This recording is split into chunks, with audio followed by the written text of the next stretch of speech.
Camden Select Board meeting.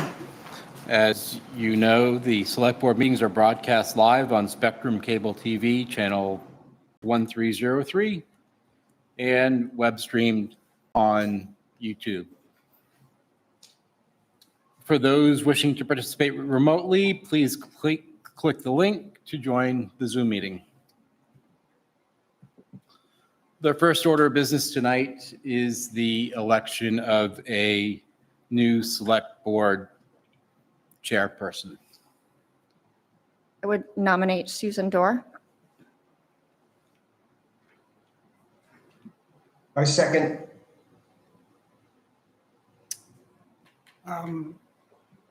First, I second. Okay, the motion's been made and seconded. Any discussion? first of all, I would like to thank Tom Hedstrom for his service. It is, which way do I look for Tom? He's over there. It is hard work and calls for preparation, an even temperament, a calm demeanor, and respect for the board in the process. I would like to recommend that we follow a normal progression in selecting our next chair. We already have an excellent vice chair, Chris Nolan, who shares with Tom the excellent qualities of patience and a steady demeanor, as well as a breadth of experience and broadness of mind. Chris is always well prepared and will serve the town and the select board well. Why would we look any further than our current vice chair? Why would we bypass our current vice chair? Thank you. Any other discussion? I would also say that I think Tom has really done just a fantastic job. And I'm sad that he's not doing it anymore, but I understand the need to do other things. But Tom, you've really done a great job with changing and sometimes difficult board. So I appreciate that too. I also think you're doing a great job as vice chair. I was vice chair for many, many years. So I think there are any number of people that can probably do it well. And over the years, probably we'll all take turns. But I appreciate Susan's enthusiasm in stepping up. And I think this would be a good way to go for the remainder of this year. Okay. And I appreciate your comments, Ken, but most people may not know that actually in the charter for the select boards, unlike maybe how some other committees or things are run, the actual process that's written is there's a vote. It doesn't go to if the chairman's not able to do their duties and they officially resign, it does not by our charter get handed to the person who's the vice chair. Hence, it is the reason for voting for a new vice chair. It's actually part of. Does the charter Document prevent the vice chair from ascending to the chair? Say again? Is the vice chair prevented? Does the charter prevent? No, there's no prevention there, but it's not an automatic thing. Certainly tonight, sure, I start with the meeting because of that absence that's there. It's the role of the vice chair to fill in when that happens. Right. However, it is a matter of the charter that says that if the chairperson is unable to do the duty or has resigned, paraphrasing, that a vote for a new chairperson is what is in there currently. And that's important. So I'm glad you brought it up because people have mentioned, of course, to me as well. And we want to make sure it's clear that we're not doing something strange or different or out of line with the select board, but in fact, we're doing what the charter says is the thing to do. So I appreciate your remarks and your confidence, of course. And as much as I've also appreciated Tom providing me guidance and when necessary as well during his stay as chair. So those are my remarks to that place. Any other comments? I would just like to thank Tom as well, and for the tone that he has set, and for what I see as the direction of a lot of the projects and the energy that I feel in town right now. There are a lot of big things that we could be doing. I am in the position now to have a somewhat more flexible schedule, so I can be available to meet with department heads and attend meetings, and my days are a little easier than they were when I was working full-time. So I have stepped up because I enjoy the opportunity to manage the discussion. I feel it's very important to me that everyone who comes forward feels that they've been seen and heard, and that the discussion goes fairly. So that is my intention. I appreciate the nomination and the second. So if I am elected to chair the board, those are my intentions going forward. Any other discussion? No. That being said, then, the next item is to go ahead and vote. So those who would like to vote for Susan? We've got a 3-4. Any against? 2. So the motion carries, Susan as the select board chair by a vote of 3-2. Okay. It's your meeting. Okay, thank you so much. All right, so now we've got public comment on non-agenda items. Has anyone brought a non-agenda item forward? Yes. Please come up and identify yourself. I don't hear you through this. Yeah, maybe just a little closer to the microphone. My name is David Oppenheim, resident of Camden for many, many years. I wanted to talk about what I perceive as a potential safety problem on one of the roads. Molyneux Road, there's a bridge in a section of Molyneux Road between 105 and Route 52. Mm-hmm. And you're probably all familiar with it. It's a very narrow, curved bridge. You can't really see what's coming in either direction in the summertime. There are pedestrians, there are bicyclists, there are fishermen dangling off the edge of the bridge. And the bridge is encased in steel guide rails. I cross that bridge at least 1 or 2 times a day in different directions. And more often than not, I have to put my foot on the brake because somebody is traveling right in the middle at high speed.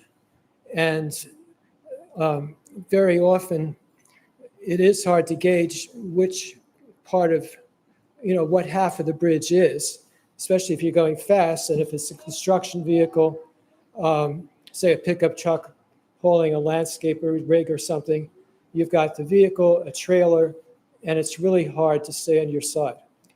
I think it's an accident waiting to happen. A few years ago, I spoke with the police chief. He said that it's the DOT's responsibility. I didn't do anything for a while. Recently, I contacted the DOT. They said it was the town's responsibility. I spoke to Public Works Department. They said it was the state's responsibility. And basically, nothing's being done. And every day I cross that bridge, I think, okay, is somebody going to be barreling along and trap me between the steel guardrails with no recourse? There are signs. After I spoke with the Public Works Department, they put up signs in the direction from Route 52 approaching 105, which helps. It says, warns that there's a bridge and there are pedestrians. But the fact remains that this posted speed limit is 30 miles an hour in each direction. That means that if if 2 cars are going along, assuming they stay within the 30 miles, they're still passing each other at 60 miles an hour within inches of the other car and the guardrails. So I think that as a matter of common sense, the speed limit should be lowered to 15 to 20 miles an hour. Not that people will necessarily obey it, but I think giving people the impression that they can approach the bridge at 30 miles an hour is really irresponsible. I know it's a difficult project to widen the bridge, so I'm not even asking for that. What I think would help for the moment is to paint a double yellow line right in the middle of the bridge so everybody knows which half they have, and also to lower the speed limit to 15, possibly 20 miles an hour in each direction. So I heard indirectly that assuming it is the DOT's responsibility, and I'm not sure it is, that there is some sort of statute that allows the town to assume control of their own roads and just make a determination based on local experience what makes the most sense. So that's my concern and my hope that something is going to be done about it. So I don't know what the procedure is now. Do I just go sit down again, or do I participate in the discussion about it? Well, thank you for coming forward. I fully empathize with your position because I too have concerns every time I come over that bridge, especially from the 105 side. If there are people fishing, if there are kids or dogs in the road, there's definitely a blind spot as you come around that curve. And Yeah. it's not my preferred way, but my husband loves to go that way. And I just always feel like, oh, it's a little bit scary. It's a worthy conversation that I don't know that it's been brought up at the official level recently, but I think it warrants at least a conversation. What do you think, Audra? So if you'd like to, does Randy or Dave St. Laurent have your contact details? Yes, I mean, both, yeah, Okay, so we can get in touch with you about it. yes. And I'm in the phone book in case you need me. Thank you very much. Thank you. Thank you for coming forward. Any other non-agenda items? Yes, come forward. Gordon Page. Welcome to Camden. Thank you. Good evening. I'm Gordon Page. I live in Owl's Head, and I just wanted to quickly introduce myself to the Select Board and others. I am running as an unenrolled independent candidate for Knox County Commission, District Number 3. And like a lot of people in Midcoast Maine and Knox County, we all follow all of the towns and all of the activities that are going on. So I wanted to come in person tonight and just say hello. Thank you. Great, thank you. Welcome. Anyone else with a non-agenda item? So is this where we should? Yeah. So we'd like to move the, under item 7, there's a discussion regarding disability access at the Snowball Lodge. So we'd like to move that up to the next item in order to accommodate the family who's here to discuss that with us. So you're welcome to come forward.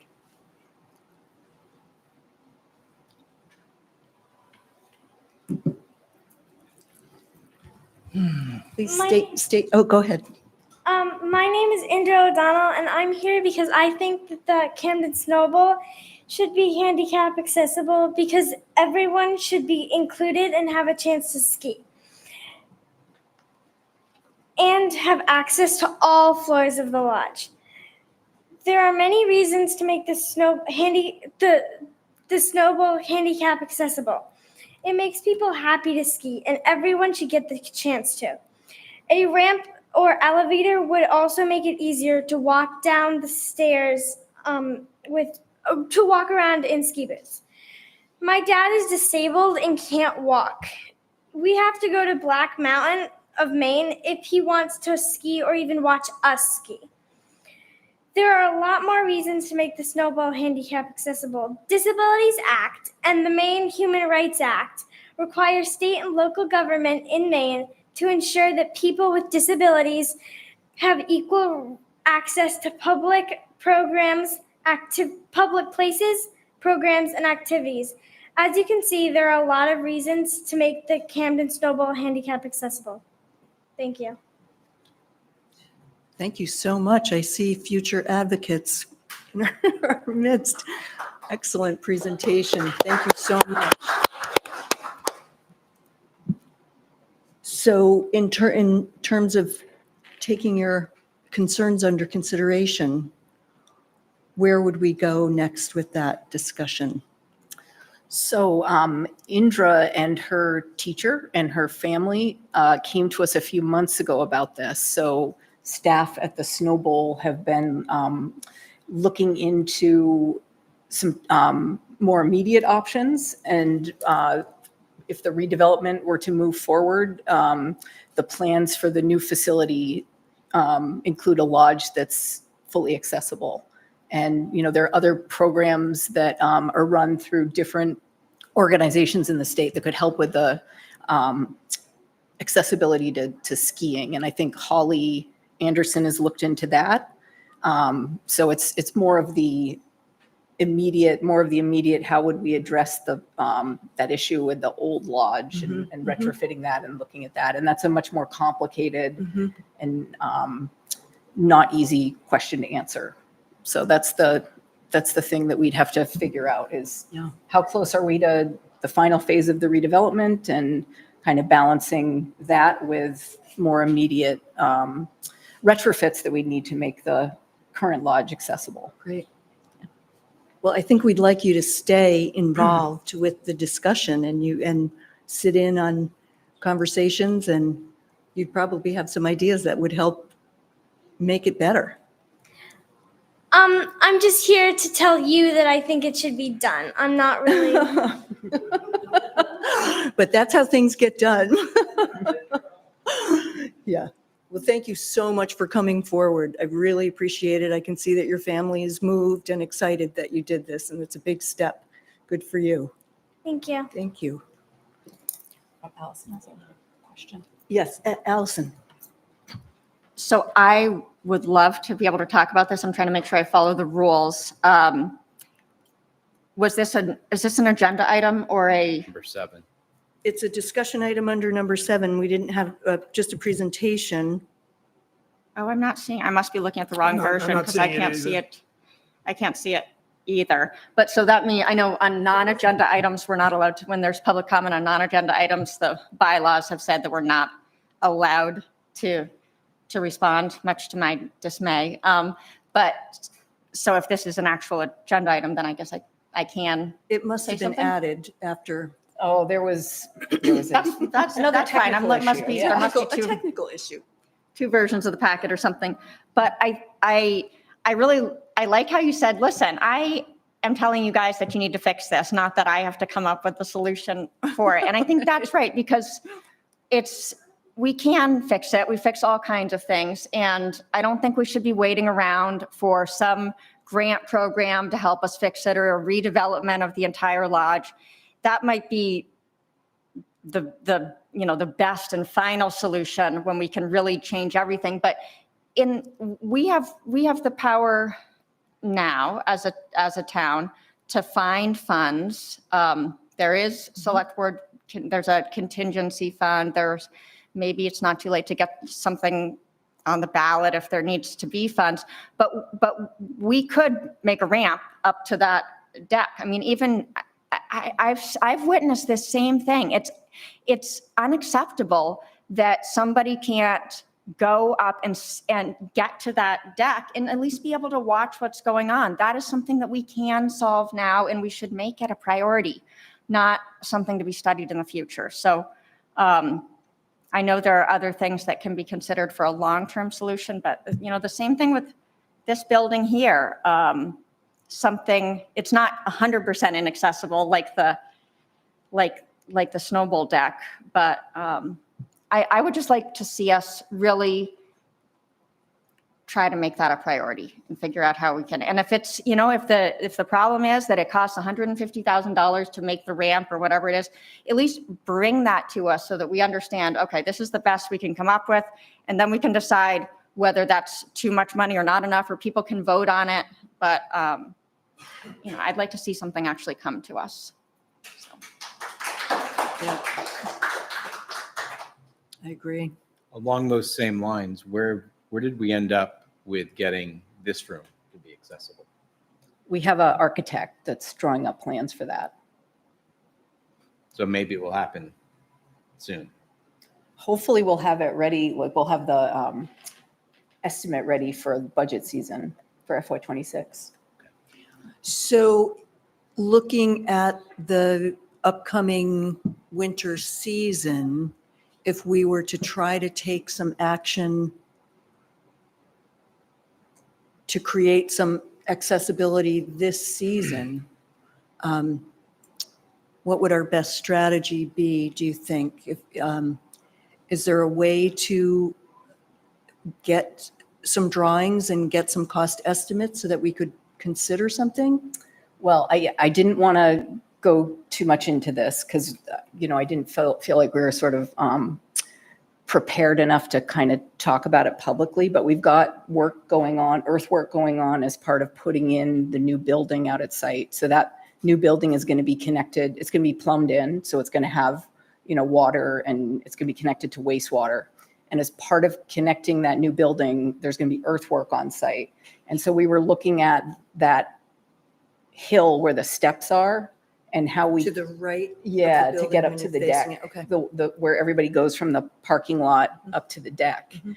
And so we talked with the earthworks contractor about making that into a ramp to go up there, like a Mhm. earthen ramp. So it'd be easy to build an actual ramp going up there instead of what we have now, which is a pretty steep grade. Yeah.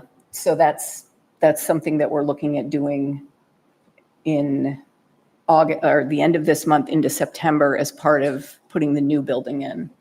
And we also had the same architect that's looking at this room also came out and looked at building a ramp from the parking lot up to the building. So I didn't want to talk too much about that because Okay. work is still underway and we don't know what the costs are. And we also, in terms of building the actual ramp, we just don't know what we're going to be able to do for this season. So can we make a note of that as an agenda item for maybe our second meeting in September? Does that Yep. make sense? Absolutely. Okay. Thank you again, and we'll keep you apprised. Watch this space.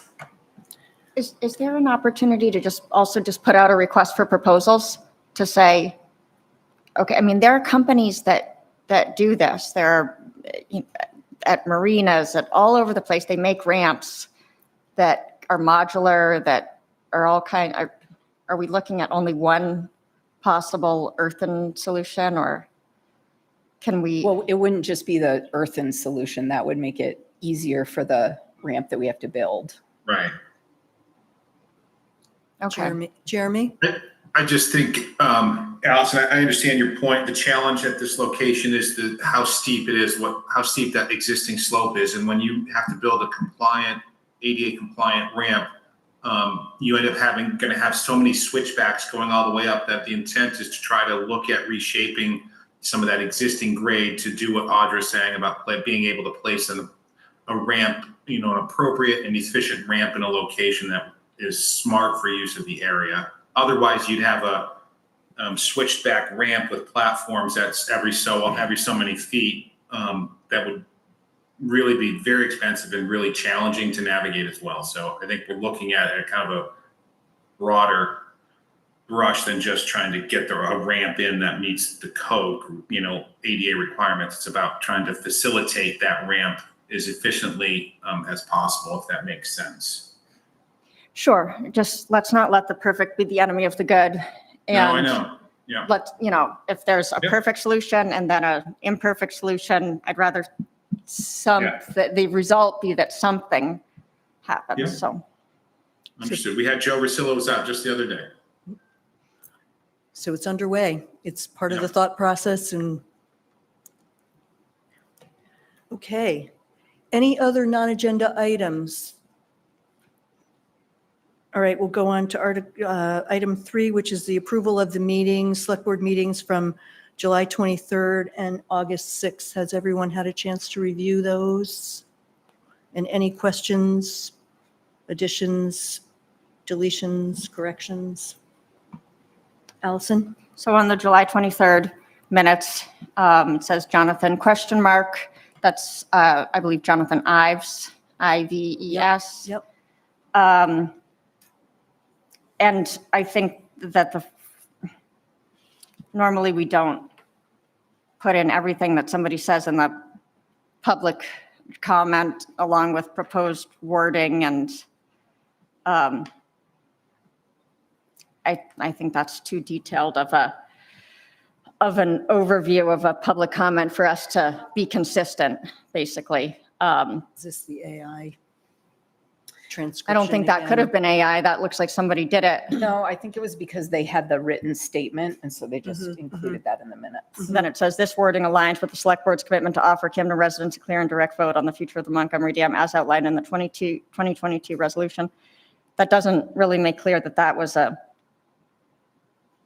statement so much as a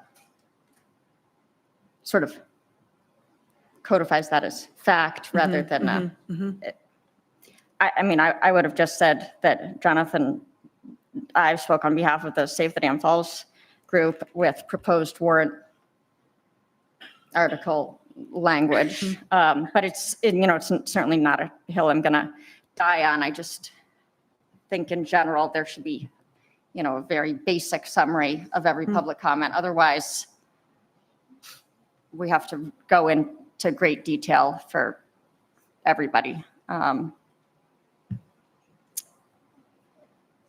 But it would be good to at least have his last name, which. Right. Anything else, Ken, you had? Yeah, I was just wondering about the process because there are numerous, I would just call them typos, which are not worth visiting one by one, but is that because we're using AI? And can we get a little more oversight so it's not quite so AI generated? I'm hearing not just from this article, but from others that documents that are generated by AI do introduce problems. What is the process that we're engaged in now with these minutes?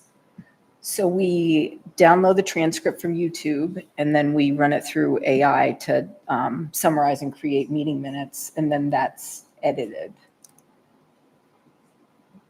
Edited by a human, A human. after? Yeah, yep. Got to get up to speed with this process. Yeah. So Who it is goes, doing that? it's sort of a 3-step process then. It's Yeah. a 3-step process. Okay. Yep.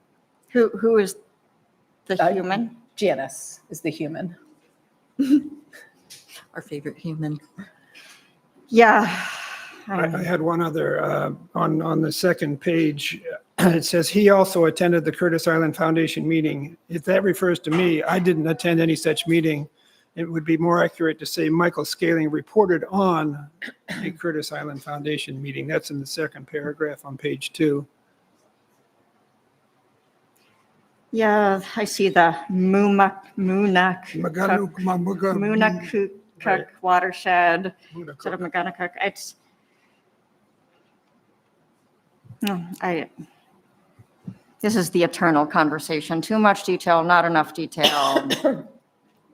Would you like to table these and have us take another shot at it? I think it sounds like there's enough that needs to be revised that it would probably be worthwhile for us to bring them back. So if we see, Oh, I don't think it's that far off. Just, I can, when it says, what does it say, Moonakuk for Moonakuk instead of Magandakuk, I get it. I don't need to have that officially corrected. so it's as valuable to get them voted on and move it along. I don't think, it doesn't sound as if there's anything substantive that's changing the intent of the minutes. There are just some errors that we're picking up on because of the transcription process. Would I be correct in? Yes, yeah, I would like to have that reference to the Curtis Island Foundation corrected. Okay. So in order to do that, can we just make a note of it and then approve the minutes with that correction? Yes. Okay. Yeah. So that's the July 23rd. Yes, so moved. Thank you. Ken, do we have a second on approving those minutes? Second. Okay. Any further discussion? All in favor of approving the July 23rd minutes with the noted corrections? Okay, that's 3. Allison, are you in favor? Tom, 51500. And then the minutes of the August 6th meeting, which follow in the packet. Any comments on those from the board? Yeah, please. In the discussion at the bottom of the first page on the property at the Elm Street School, I would like it acknowledged that we did acknowledge that the property will be subject to property taxes. And I think that should be part of the record. Yeah, Marauka is spelled wrong. Which is spelled wrong? Marcus Marauka, who Yep. spoke, it's Yep. MROWKA, I believe. Manager Kaler rather than manger.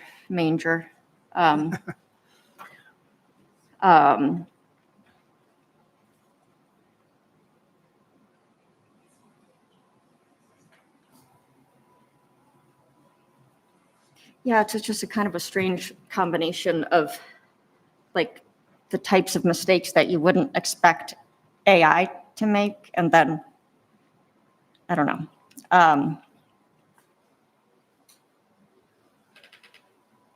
But But you're right. Overall, we should be doing a better job. I'm trying to say it differently, but yeah, that's a shorter word. That's Might as well just I be- just say I don't it. love the minutes, I guess, but sure. And I guess to give a little direction, like less detail, same amount of detail, just summarize better. I guess what's the overall? Well, it's just some of it is not confidence inspiring because of it's consistently, I'm looking at this manger Kaler throughout. Wasn't like a one-time typo. So I can't tell. It feels like if I go through, I could go, oh no, here's manager, never mind. If I go through with a red pen on every single one, it's going to be a very laborious process. I think some of this could be avoided by having less detail because the video is available and all of that. But I know that this is a really difficult target and that it always happens that not everybody's happy and that people are unhappy in different ways. So. Right, but like if we're hosting the Windjammer Festival, we should spell Windjammer correctly. Little thing. Right, knowing that, mistakes are obviously going to happen some, so I'm. Ken? Yeah, I have another question. In the middle of the second page, it says, as a result, there was a consensus on the importance of whatever. So the word consensus seems to me very specific when I don't think there was any kind of vote. And the word consensus can mean general agreement, but it can also mean unanimous agreement. Specifically, what line are you Sorry, on, so I can see what it pertains to? B, first bullet point, third paragraph under B, first bullet point. The board also recognized the broader community benefits of these projects. Oh, under the November ballot stuff. Yes. Which line number? Look to the left. Oh, thank you. There are line numbers. 181. Oh, I'm way off. Okay. The board also recognized the broader community. I'm not saying that there was no consensus, but I think the word consensus is vague. It sounds precise, but it's vague. And I think if we used a different term such as general agreement, which we have used else otherwise, it's just a word that leaps out to me. And I don't think we mean consensus. I think we mean there was something else. Or at least there was the recognition of using the funds. Yes, thank you. If not, happy, it's a bit of a happy to glad, but we want to make sure the words are correct. I think consensus might be okay there. That gets into real legal stuff, though. You might be right. I don't. It's kind of like the more you look, the more you see, and the more rabbit holes we can go down.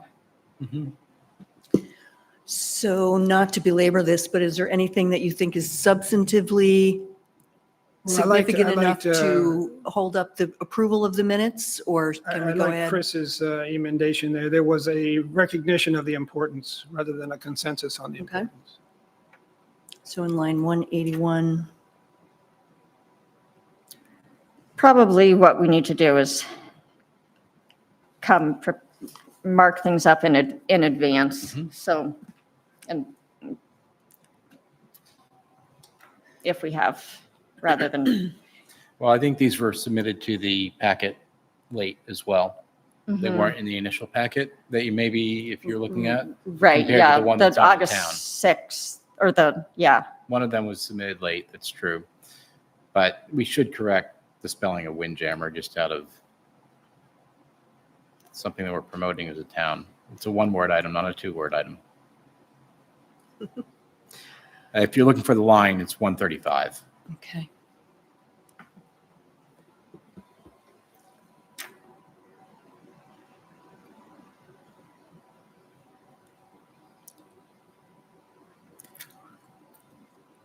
Yeah, I don't see anything terribly substantive enough to hold it up. So I would move that we approve the minutes as amended or with the corrections noted. I'll second that. All right, any further discussion? All right, all those in favor? Okay, 500. Thank you very much. Okay, so on to public hearings for the November ballot. The first one is an amendment to the Camden Code to add a new Chapter 194 on pesticides. The proposed chapter would require notification and reporting on the application of pesticides in Camden by state licensed pesticide applicators. Jeremy, or how? Jeremy, do you Sure, I have can- anything to add to that? Nope, it does also require an annual report by those licensed applicators to be submitted to the town annually by February 1st. Again, we do have to provide notice to the State Board of Pesticide Control. That is within 7 days of the town vote in November. And then if it does pass, we provide them an attested copy within 30 days. And then it would get posted on the state's website as one of the many communities that are starting to regulate and has regulated pesticide applications in their communities. Select Board member Nolan had some questions and wanted some clarifications, and I had tweaked the definition of licensed applicator and pesticide to reflect some of his, I think, concern or question. I don't think they're really concerns. I think they're questions and clarifications. And I shared those with him previously, and I think he's good with that. I would say that if the state does change their laws or rules, our regulations stay in force. We have written them in such a way that they would apply no matter what happens with state regulations or state changes in laws. So that's where we are. I think it's a good, I've heard lots of good feedback, I will say, from the community about this. That is a great step. So I appreciate Tom taking the lead on this and pushing for it. So I do think it's a good first step to possibly looking at further regulating herbicides and pesticides in the future. I think there will be a fair amount of education that happens, but I do have access to the state licensed applicator licenses, and my plan would be to send a notice to all of them, and they do get copies of the state pesticide board's agendas, and this would be in that agenda item probably come, I would say December sometime if they do meet in December, but so that's in my plan on getting the word out. I'm sure the media will pick this up a little bit. I did see an article in the Bangor Daily about it, and I'm sure the media will pick it up, and we'll just do a notice out to everybody, and not everybody in town, but licensed applicators that do business in Camden is my plan.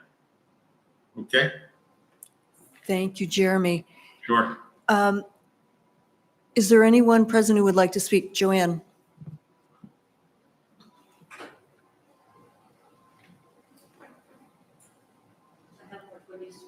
Oh, yay. We love goodies.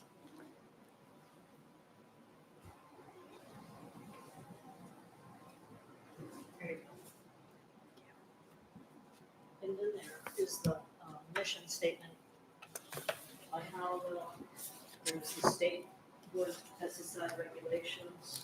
Ooh, folder and everything. One's with Mr. Martin and Tom. Great, thank you. Is it okay if I comment on the great work that has been done thus far? Sure, and tell about us pesticides? who you are. Oh. And what, for the record, Joanne Wilson, thank you. Camden, Maine. Thank you. Sorry about that. Would it be all right that I comment on pesticides in general and the ordinance that might potentially be on the ballot? Yeah, I would say briefly. Yeah. Sure, Okay. thank you. I'm a member, for those that don't know, of a small group of residents who are very concerned about the strong scientific evidence that supports the impact of pesticides on people's health, children, pets, wildlife, groundwater, insects, soil, and of course, our Penobscot Bay. I want to address a couple of topics tonight. One is the good work that's been done in terms of the proposed ordinance about putting products, information on signs that are used by the lawn companies. And also, I want to talk about just where our group is to update you on what we've done. So we paused the group in July and August just because of summer activities. We'll reconvene September 17th. In the meantime, I've spent a lot of time talking with the head of the Conservation Commission in Hallowell, and also a very bright woman named Molly Jennings, who was instrumental in writing the city ordinance. I called Molly on Saturday to tell her something about Jeremy Martin's proposal. And immediately, I just wrote it down. She said, Joanne, of all municipalities in the state of Maine, Camden has the strongest reason to limit synthetic chemicals being applied to lawns because of the knowledge of the outcome of the poisoning of the trees. Our pesticides, once they're sprayed or applied, they do not stay in one place, as demonstrated by the poisoning of the trees reaching into Lake Beach and the adjacent playground. So pesticides are unnecessary health risks. They're unnecessary because there are a lot of other options. There are organic solutions, for instance, certified organic by OMRI, which is the Organic Materials Review Institute. And you know, if it takes 40 days to walk into the woods, it doesn't take 2 days to come out. So pesticides and herbicides have been used in this town for a long time, and we have a lot of ground to cover, a lot of ground in order to sustain the health of people, children, and the environment. Therefore, the very preliminary step that Mr. Martin took in working with the Pesticide Control Board and gathering enough information to potentially make it an ordinance is commendable, and our group is thrilled and grateful for his work and for the board's receptivity to the perhaps restriction of pesticides. However, there's one thing that is of a concern to me. The ordinance that may go on the November ballot, there's two separate issues. One is an issue of disclosure, requesting the lawn companies to do this. It's not going to make any difference for the lawn companies. They're going to still go ahead, but it's the disclosure. The other issue is limiting and restricting pesticides with, of course, waivers. But I know that the Maine Board of Pesticides already has regulations and requirements for the state that speak to the lawn companies. So I think Camden's ordinance must at least address that there are already regulations, but that we need to strengthen those regulations and we need to reinforce them so that there is, there's already a statewide requirement, but our ordinance would be to strengthen them, shore them up, and reinforce them. The other thing is that the chairperson for the Conservation Commission in Hallowell said they supported the state requirements by doing just what Mr. Martin is suggesting to do. But she said, and this is very detailed, and this is what they did. The signs should be minimum 7 by 10 inches on a stake that is 2 to 3 feet high. And the product needs to be written legibly so it can easily be read. Because now some of the signs are like this big, low to the ground, and there's all scribble there, okay? So the lawn companies, at least in my own observation, is that they don't appear to be following the regs. So strengthening and reinforcing them, we are totally in support of through an ordinance. What the ordinance might do is it may bring to the homeowner's attention what the products are, because it's one very small step in giving them knowledge. Whether they read it or not, at least that information is there for our members, because then we know what the products are and we can match those products to the impact they have on animals and wildlife and soil and health and things like that. It may also serve us, and again, I salute Mr. Martin for doing this, it may serve the town to give us a taste of who the residents are and where they stand if they vote for it. So what we're trying to do, the group is now realizing that we have a lot of ground to cover. We're ready to roll up our sleeves and work and go to where the rubber meets the road. But when I was thinking in the middle of the night the other night, what problem is this signage going to solve? And then I thought, wait a minute here. Every problem has a cause. What's the cause? The cause are the homeowners. The cause are the homeowners hiring the landscape companies and commercial applicators or chemical applicators to make their lawns a cosmetic, create a cosmetic lawn. So in order to eliminate the problem, we must address the cause. And the cause is, again, the homeowner. So our group wants to address the cause. One of our members spent a lot of time and he put together and compiled a list of a lot of research by substantial groups from Stanford, Harvard University, Johns Hopkins. And I'll just read to you. We want to present this to the select board, but here we're not done yet. Here, a meta-analysis of 19 published peer-reviewed studies done in the US finds that individuals exposed to pesticides have twice the risk of developing Parkinson's disease than the general population. A large Harvard School public health epidemiological study of more than 140,000 adults finds that those exposed to long-term low levels of pesticides have a 70% higher incidence of Parkinson's disease than among people who report no exposure. These are all cited, they're all dated with the scientists that did the study. So what we want to do is develop a timeline.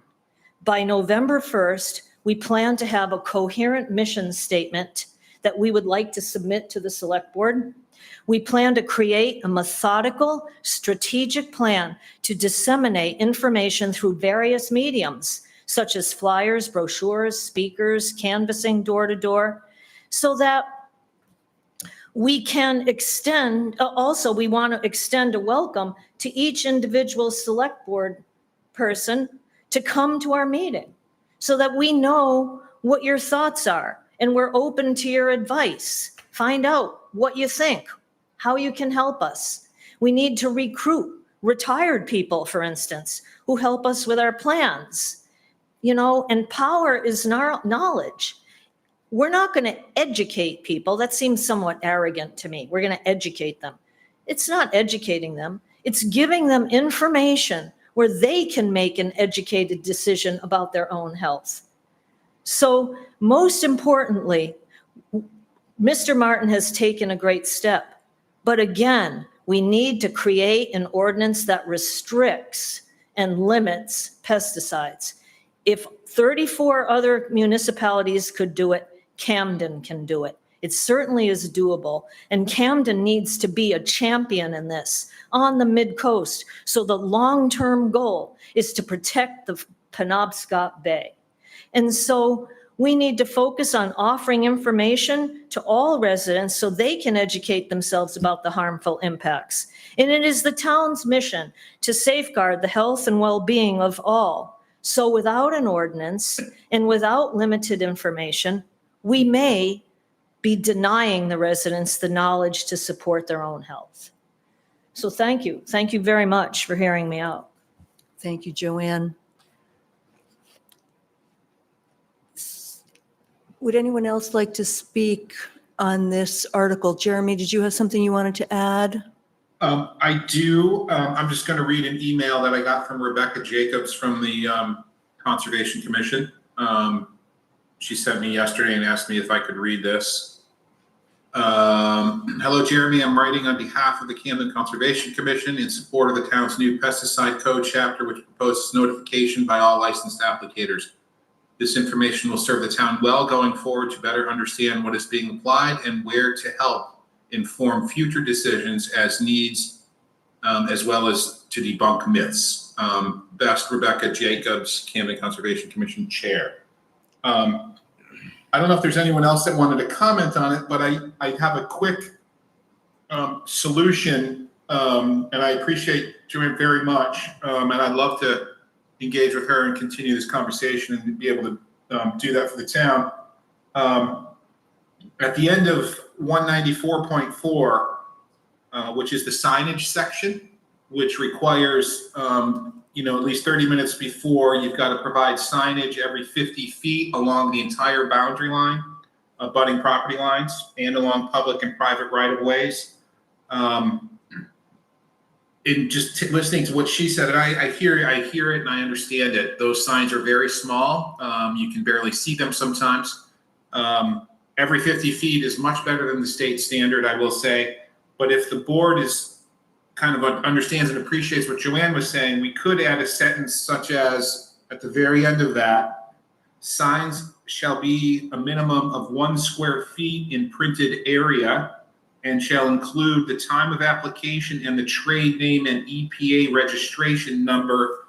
And I can add some legible, that it's legible. I could do that easily if you would like to add that. And that was something that Joanne brought up. And I think that gets to, not providing educating people, but providing information for people, which I think is the critical aspect of this. I think that was the intent of the board when you asked me to draft something, was to really focus on notification at this time, as kind of a information gathering and an education type of program, at least right now. I could add that if you'd like. And if you all are okay with this and you come to a motion, you could just say, as amended, 194.4 as amended, as discussed, and that would be fine. But I believe I can wait on that until you have more discussion and any more public comment. I appreciate that, and I think that you're headed in a great direction, Joanne. Again, I am so appreciative of your leadership and your articulate expression of the challenge that we're facing. What's interesting, I think, is awareness will make change among neighbors. Seeing that you can have the kind of property that you want to have without applying poisons is great. And I know for myself, how many times have I walked by a property with tiny little placards and really not taken note of it?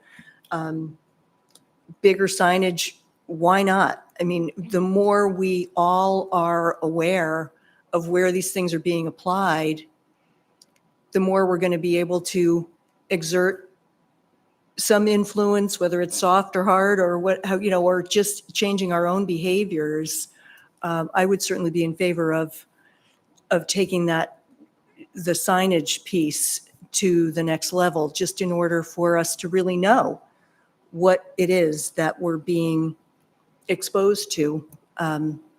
Any further discussion? Anyone on the board that would like to respond, or anyone else in the audience? Allison?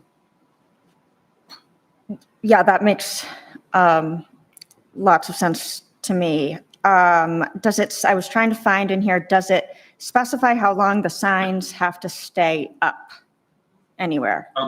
It does not. It still has to stay up per the state requirements. We can certainly add something, Allison, if you'd like. And I just, there's a lot to this. And Can you I remind tried me what to- the state, oh, I'm not criticizing, I'm just asking, I what is the don't know state off the top requirement? I don't know off the top of my head, but I think oftentimes it's until dry.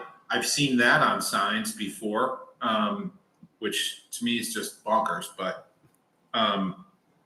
Yeah, I you can don't, add something to that. I don't know what off the top of my head. Maybe Joanne knows. I don't know. that doesn't feel long enough to me. I mean, what I would really like is for there to be scientific evidence about how long that stays, and then the sign has to stay up for however Yeah. long the peer-reviewed research says it lasts, but that probably isn't practical. We can, again, I think it's about providing information to the public. So if you want to keep it up, per state standard, state requirements, I don't know, in excess of 4 days for the state requirements. I don't know, something like that is doable. I'm just thinking 48 hours, 72 hours after the minimum state requirements for signage. Because I think it varies based on the application, the type of application and the material that's being applied. Keep in mind that this applies to fungicides, so people that are treating their lawns just for not even what we consider, insects. Pesticides is a broad use in this definition and in state law. So we could do an additional beyond what the state minimum is. I'd like to see at least a week. I mean, just to Okay. put that out there, is there an argument against? I mean, and that's me reeling myself in. But if there's a good scientific argument for that being really excessive, then I'm open to that. But that seems like most people they cut their lawn the really aggressive people do it once a week. I don't do it once a week, but then the signs won't get in their way too often. But a week seems reasonable to me. When does the final language for this, Right, for the right now, kind of. ballot need to be? When do we need to finalize that language? September 3rd. Okay. So we could revisit it at our meeting on September 3rd, just for the final language? Yeah. Okay, That'd be Joanne, fine. do you have something else you wanted to? I just want to say, the regs are in your packet. Okay, And that Jeremy's suggestion of increasing or Allison's certainly would be prudent, but the regs are in there for the time. okay, great.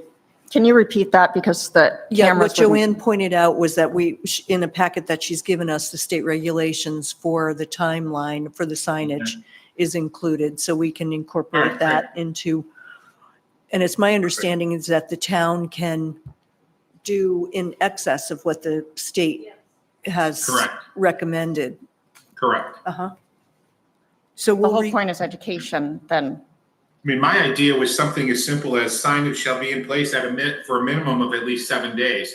That way they have to comply with state law per whatever the product that's being applied, and at least be in place for 7 days.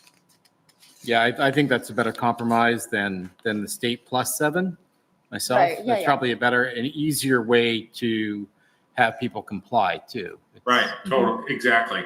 because then they don't have to know what the state Right, is Oh, and then yeah, add yeah. 7. one thing. So if we could have the final language on that Yeah. for our next meeting, Sure. and then we can vote on that and get Yeah, that you ready. would vote on that as part of the warrant, I believe, right, Audra? Yes. Yeah. Yeah, okay. And are you guys okay with the the section of the signage, sign shall be a minimum of 1 square feet in printed area and shall include legibly the time of application and the trade name and EPA registration number? Yeah, I don't think that's an unreasonable expectation. I Okay. mean, I think it's a What- I goal. think what's gonna surprise these applicators is the every 50 feet, to be honest with you. yeah, And that, I like it. that's, yeah. But if a, 1 foot square isn't that big, No, it's not, It's bigger again, than it's an 1 8.5. square foot, correct? correct. No, and I think the goal is greater awareness and a 1-foot sign. Yeah, I You mean, know, it'll be as tiny big, si- you it's size Maybe that of, big. Yeah, bigger than that. right. No, No, I like it. yeah. Great. Thanks for the comments, Joanne. Yeah. Yeah, and on a higher post. Jeremy, you mentioned that too, right? Having it up higher so it's more visible. I didn't include something like that, but, I thought you had said something about No, having it up a I little can bit add higher. something like signage shall be at a minimum 1 foot above the ground. Bottom of the sign shall be a minimum of 1 foot above the ground. I think that's a decent Molly's compromise, saying Jeremy. 2. Yep, 1. We don't need it to be billboards. I think a foot, Right, Above the vegetation, you can't hide it in your bushes, but, Right. right. right? Okay, Yeah. perfect. Well, there's Okay, 50, there's gonna be one every 50 feet too, so. Yeah, that's a lot. So we'll revisit the final wording at our next meeting and then approve Yeah. that for, okay. We good with that? Thank you so much for your thoughts and again, for all your efforts. I think you need a vote on that, with those amended changes, if you don't mind. Okay, I would move that we approve the warrant article language with the changes discussed. Yeah, it was 194.4. Thanks. Thank you. I'll second that. any further discussion? All those in favor? 500. Thank you so much. Okay, so the second item on our public hearing is to amend the retirement option for the public safety employees from Plan 2C to 3C. And I know we were looking for a little more clarification on that distinction after our last meeting. And there's something in the packet. Chief, would you like to speak to that?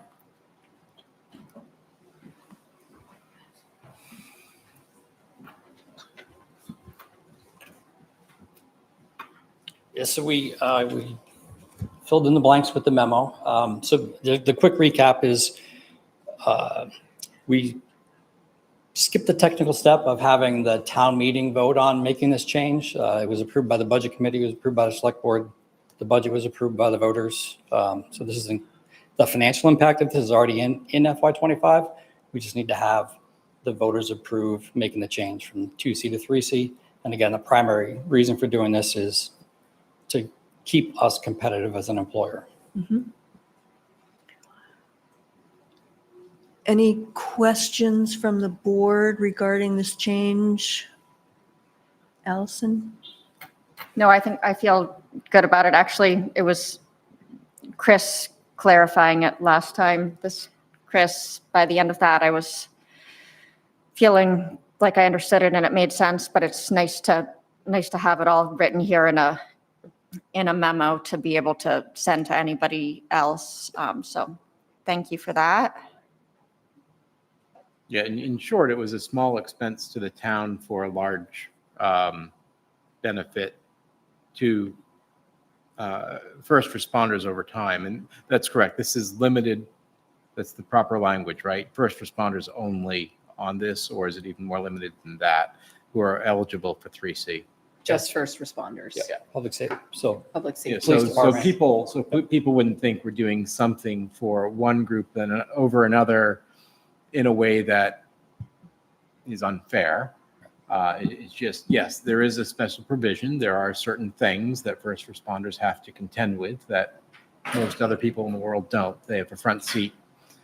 And, for having just the 1% incremental, but not, and the employee receives more than 15% more, and then the town's not responsible for that.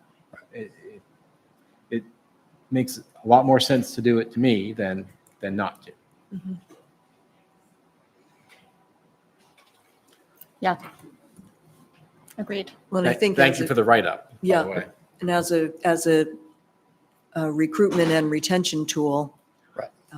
we value you so highly, and we appreciate you bringing this to our attention. So I'm going to ask for a motion to approve the amendment to the retirement option from Plan 2C to 3C.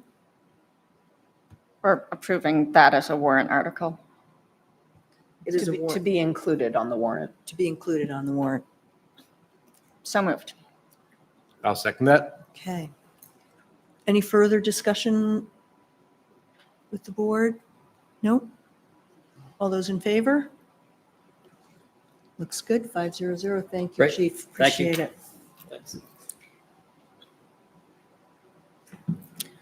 Okay, moving right along. Thank you for coming and for your service. Yes.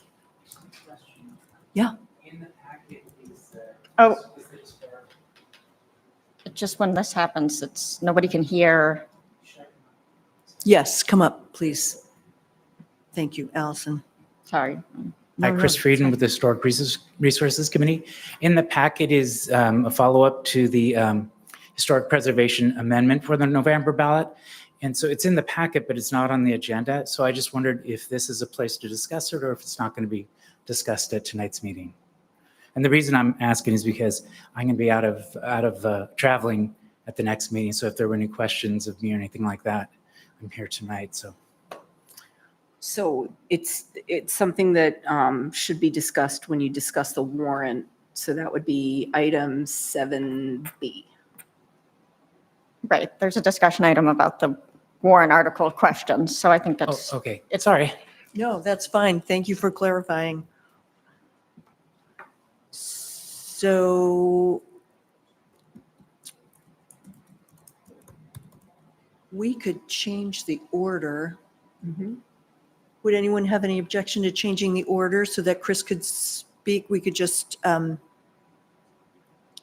you're drilling down to 7B and going to the historic preservation ordinance. I mean, we Not sure where you're at on the agenda. usually don't do that because there are other people that may have planned looking at it and okay, that's the fine. order, I mean, Yeah, that's fine. So the next item then would be select board reports.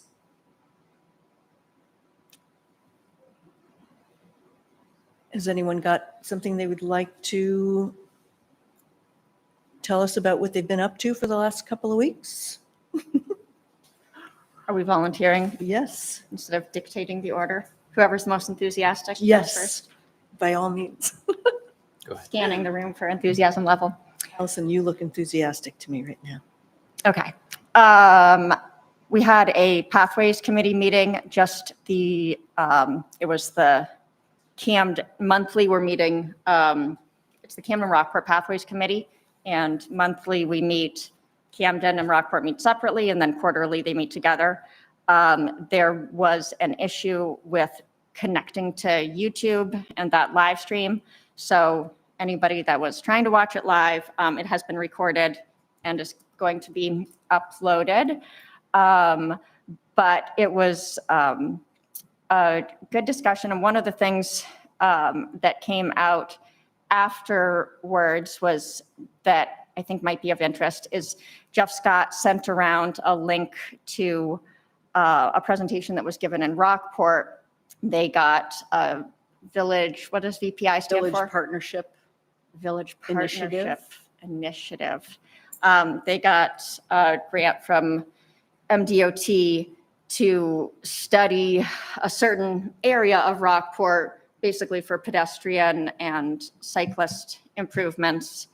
And They did a bunch of surveys and public outreach, and then had a company called Sewell present some recommendations. One of the things that I found really interesting in that presentation was that they identified the stop and go intersection in Camden as a sizable portion of Rockport's problems. And they obviously know that they can't dictate any solutions, but it's people trying to bypass that stop sign in Camden take that route through Rockport, and it adds a lot to the traffic through there. And just kind of emphasized to me, one of the reasons why it's important to work together and doing more of this stuff together. In the discussion, which it was a presentation from about 6 months ago, the woman from Sewell said, "Oh, we talked to MDOT and they presented something to Camden a while back, and Camden wasn't very receptive. So they're, don't know what might jumpstart those discussions again." And I was thinking, interesting. So it felt like probably in Rockport, they're under the impression that DOT is going to be trying to talk to us. And,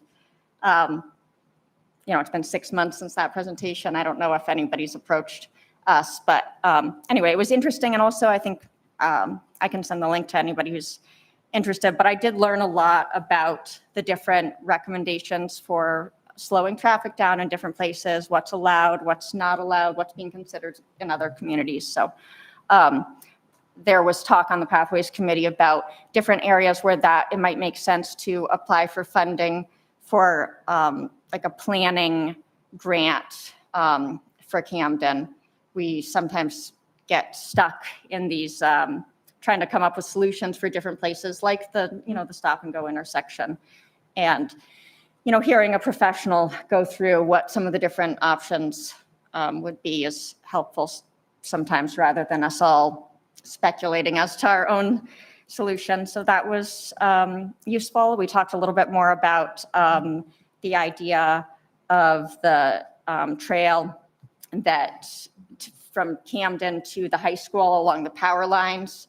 I let them know that, that came up briefly at the select board meeting, not as a formal agenda item, but the general, dare I say, not consensus, but general agreement was, there was interest from the board in, looking at that perhaps. Gary Fowley, the new alternate member, also talked about getting people out to the snowball in a safer way. And so just some discussion about those things. And that is it for me. Okay. Yeah, thank you. How about you, Ken? The Historic Resources Committee met on August 13th. I'm feeling a little redundant because the chair of the Historic Resources Committee is here, but I'll just give a quick update, Chris, and you can correct any impressions that I leave badly. They did talk, of course, about the Historic Preservation Ordinance, but they also had a report from Danny Solomon on deconstruction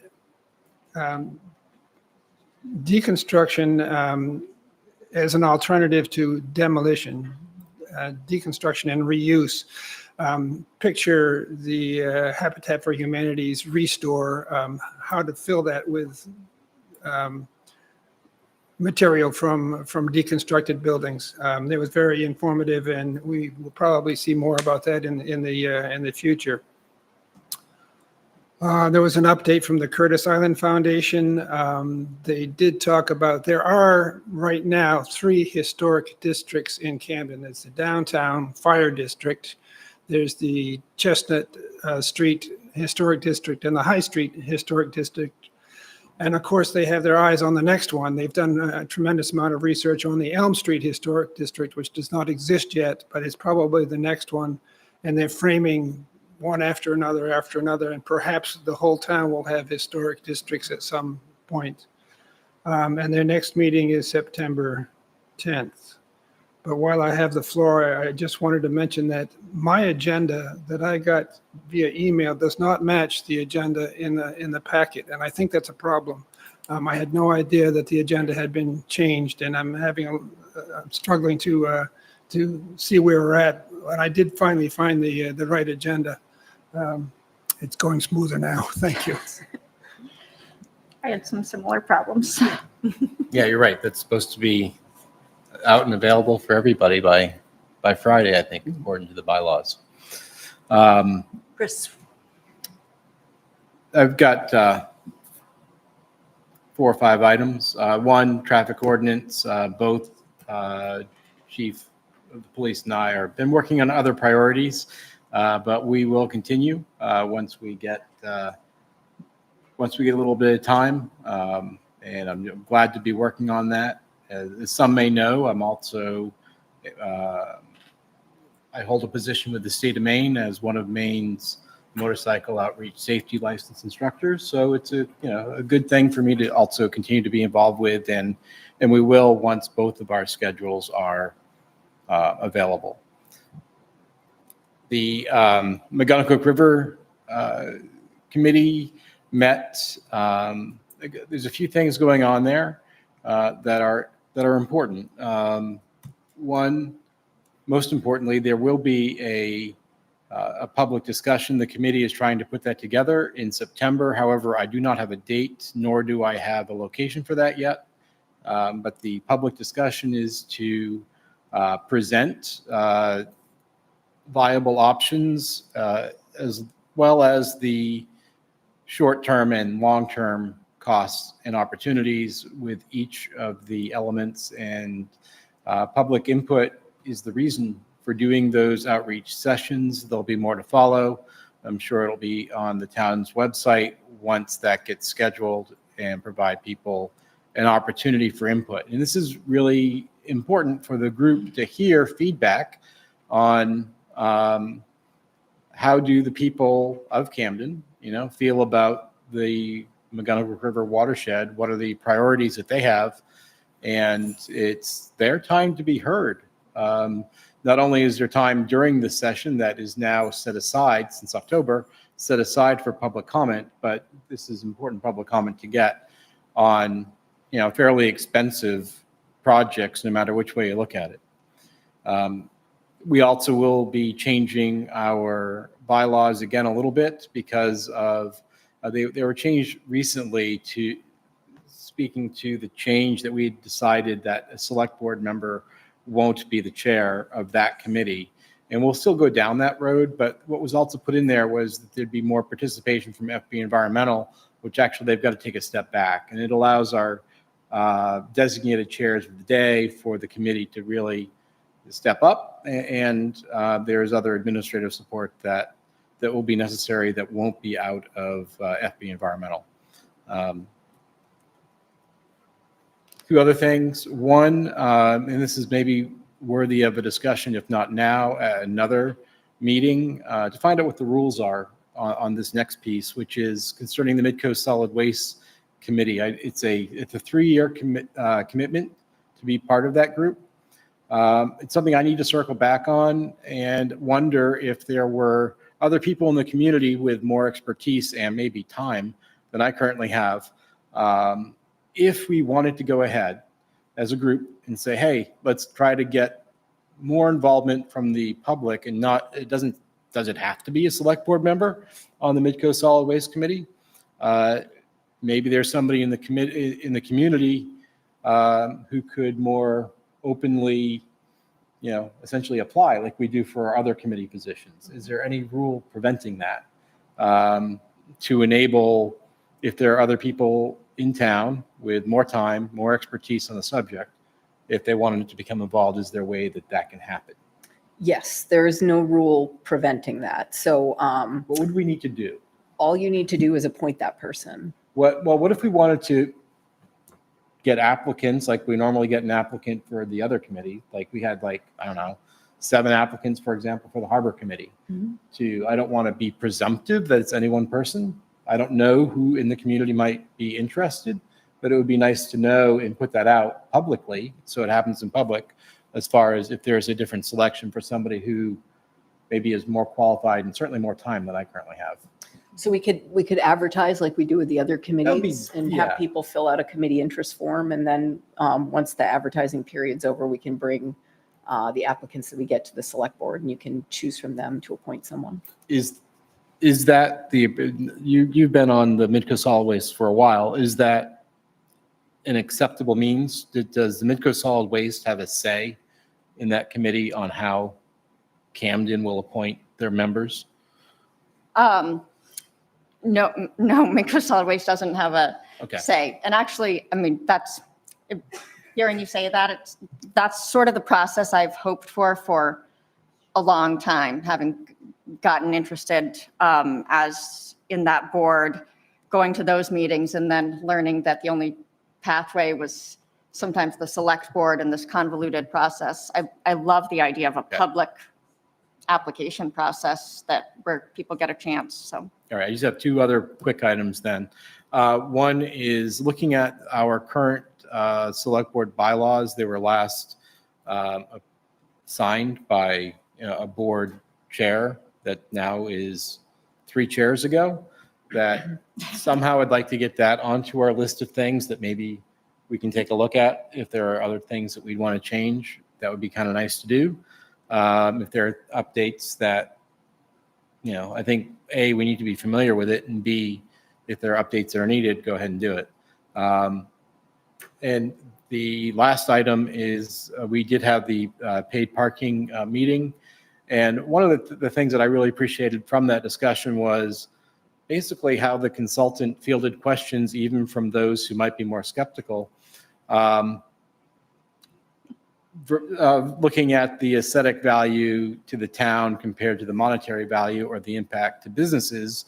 And what was really nice is that anyone, including me, could ask questions of the consultant, and he answered them and considered them. And that was good for having an open discussion.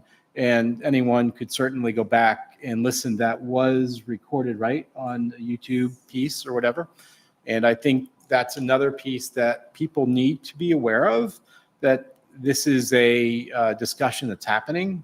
And if people are interested, they definitely, that's a great venue. The consultant was good at answering the questions from anyone who asked in the session. So thank you. That's all I have. Well, thank you, Chris. Very thorough rundown of. Yeah, that was great, Chris. Just to follow up on that, Yeah, can we Tom, too.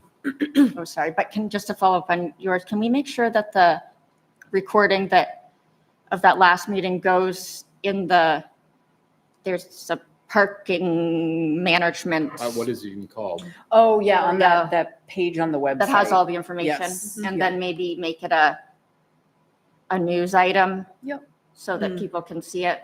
Mhm. Even the website is a little challenging Yeah. right now.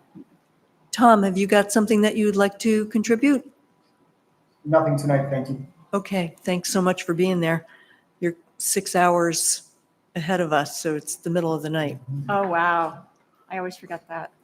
And I'll just chime in with a couple of things. I've sort of have my own version of infrastructure week in getting up to speed with things in town that I haven't been really as aware of in the last few years. So I did went for a ride along with our Public Works Director and got to see the dams and the pump stations, and he kept a few things that I can still have in reserve, some other fun observations. But it was really great background for me to just see what the process is, that there's a daily or multiple times during the week that the lake levels and the status of the dams is updated in a way that anyone can look at if they've got concerns or questions or just interest about that. So really terrific learning for me. And in my capacity as liaison to the Harbor Committee, which is newly reappointed and appointed members, we had a meeting on last Tuesday, and lively discussion about a number of things. And obviously, because it was the first sort of organizational meeting, there weren't any specific action items, but we just went through sort of organizing the committee. And I took that opportunity later on that week to go out for a tour with the harbor master to get up to speed on what are the concerns and the Lyman Morse expansion and questions around the channel, and briefly touched on Curtis Island, but I know that that will be subject of more discussion, but I wanted to get the point of view from the harbor master. And we were touring in the pump out boat, and a visitor to Camden Harbor who was on a mooring asked if we could pump out his boat while we were out there. And so I got to see the pump out boat in action, which was great. A new one, right? Isn't it new? The new pump out Yeah. boat.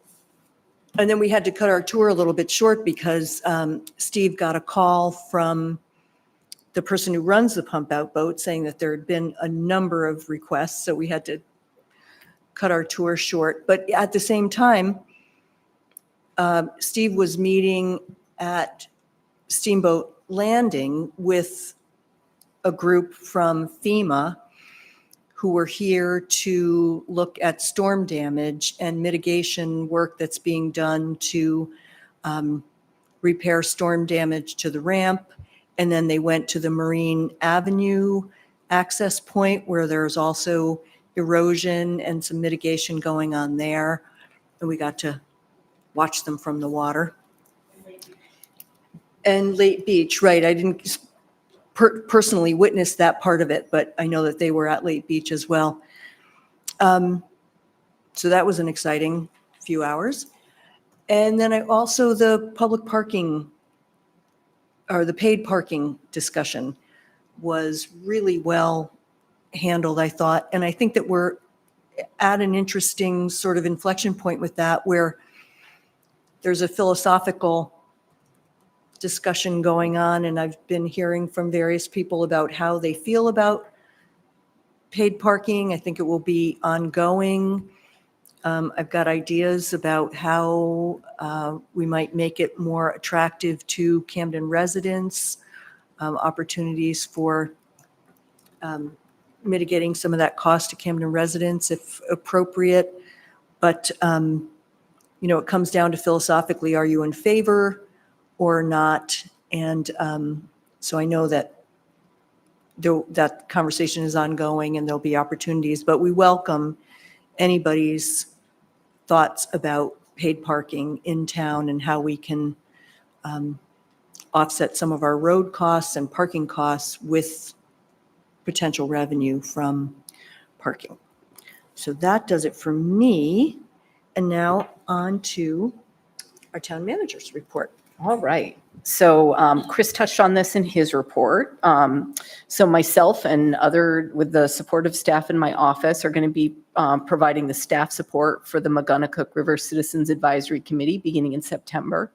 So this is going to allow us to better manage the project budget and also frees up FB Environmental to focus more on public outreach and engagement, stakeholder meetings, and also building relationships with project partners. So the Public Works Department had a meeting with residents on Gould Street last week to talk about upgrades to drainage, pedestrian infrastructure, and traffic calming. So for this year in the FY25 budget, we budgeted to fix the existing drainage system on Gould Street.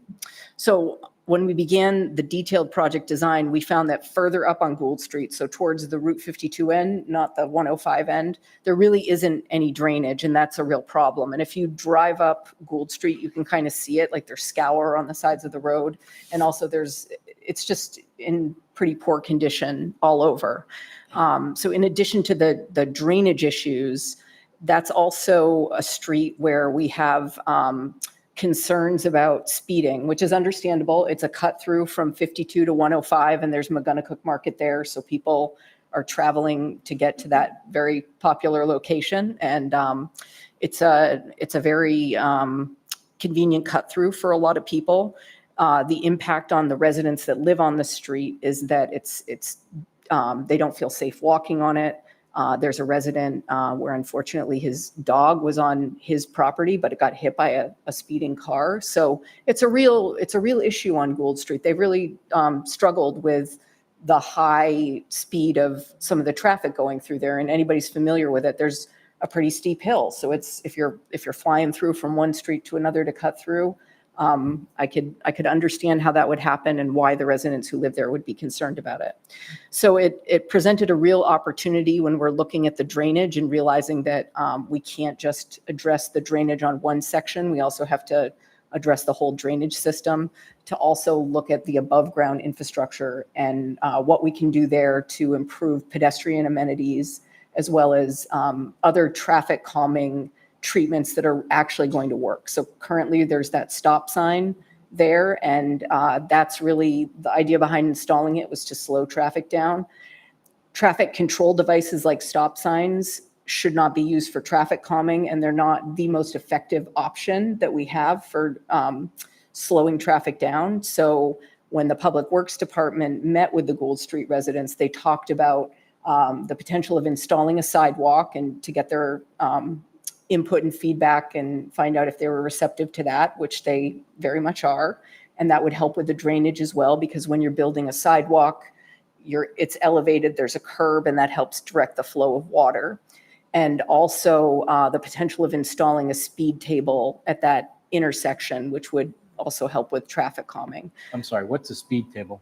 So a speed table, it's different to a speed bump in that a speed bump is, it's typically only about a foot in width.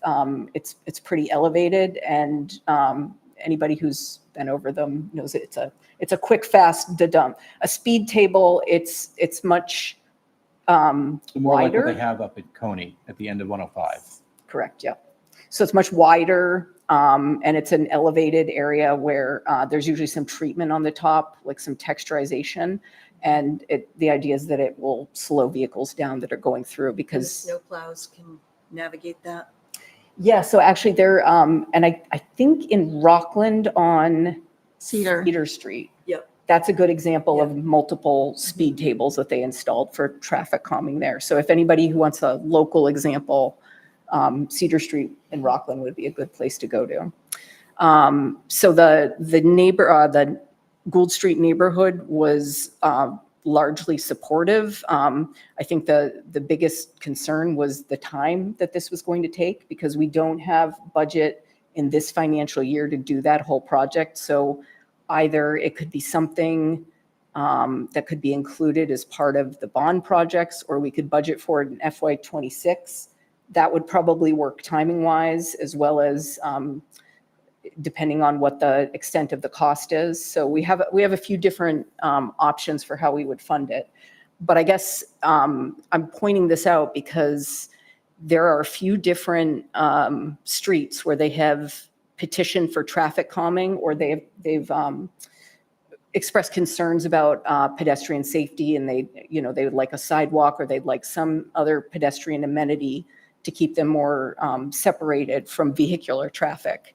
And the way that we're approaching all of this is that when it comes to roadway improvements, it's got to lead with the need for sewer. Gould Street was a little bit different in that we had already planned to do the improvements to the stormwater system. But by and large, we need to lead with the sewer because of the scope of that issue and the severity of degradation on certain streets. However, while we're looking at things, so there's a few different streets that have petitioned for it, like Lime Rock Street, where we found that does need a sewer replacement. So it's a good opportunity to take a complete streets approach. So we replace the sewer, replace the stormwater, and then we look at all the above ground infrastructure, like the pedestrian amenities and traffic calming. So we're going to do that in every street that we go through. We're going to look, with sewer being the priority, but how do we fix all these other problems at once? And I think that's really the approach that we took on Pearl Street.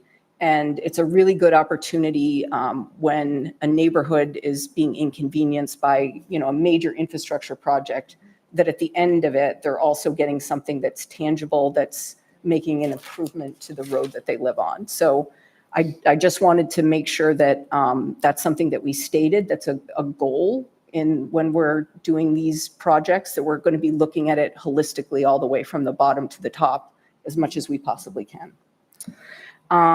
We received a letter from Maine Water informing us that the water main on Rawson Avenue will be replaced starting on September 3rd and ending at the end of the month. So the project will start at the intersection of Ames Terrace and Rawson Avenue, and it's going to end at the bridge on Rawson Avenue. So they've warned the residents already that there could be water outages for as long as 8 hours while they're doing this. It's a fairly significant project. And I thought, given the impact that it could have on the neighborhood and people who either don't read their mail or other community members who might be traveling in that area, just to try to get the word out for everybody. So that's September. Where was that third. again? Yeah, where and when? So So it's that September 3rd. Of Yep. Rawson Avenue then. Which length? I didn't hear it. So it starts at the intersection of Rawson and Ames Terrace and Yep. then goes all the way down to the Rawson Avenue Bridge. Okay, down the hill. Yes, down the hill. And just to be clear, it's a Maine Water project. It's not a Town of Camden project, but I'd just like to get the word out because it does impact our residents.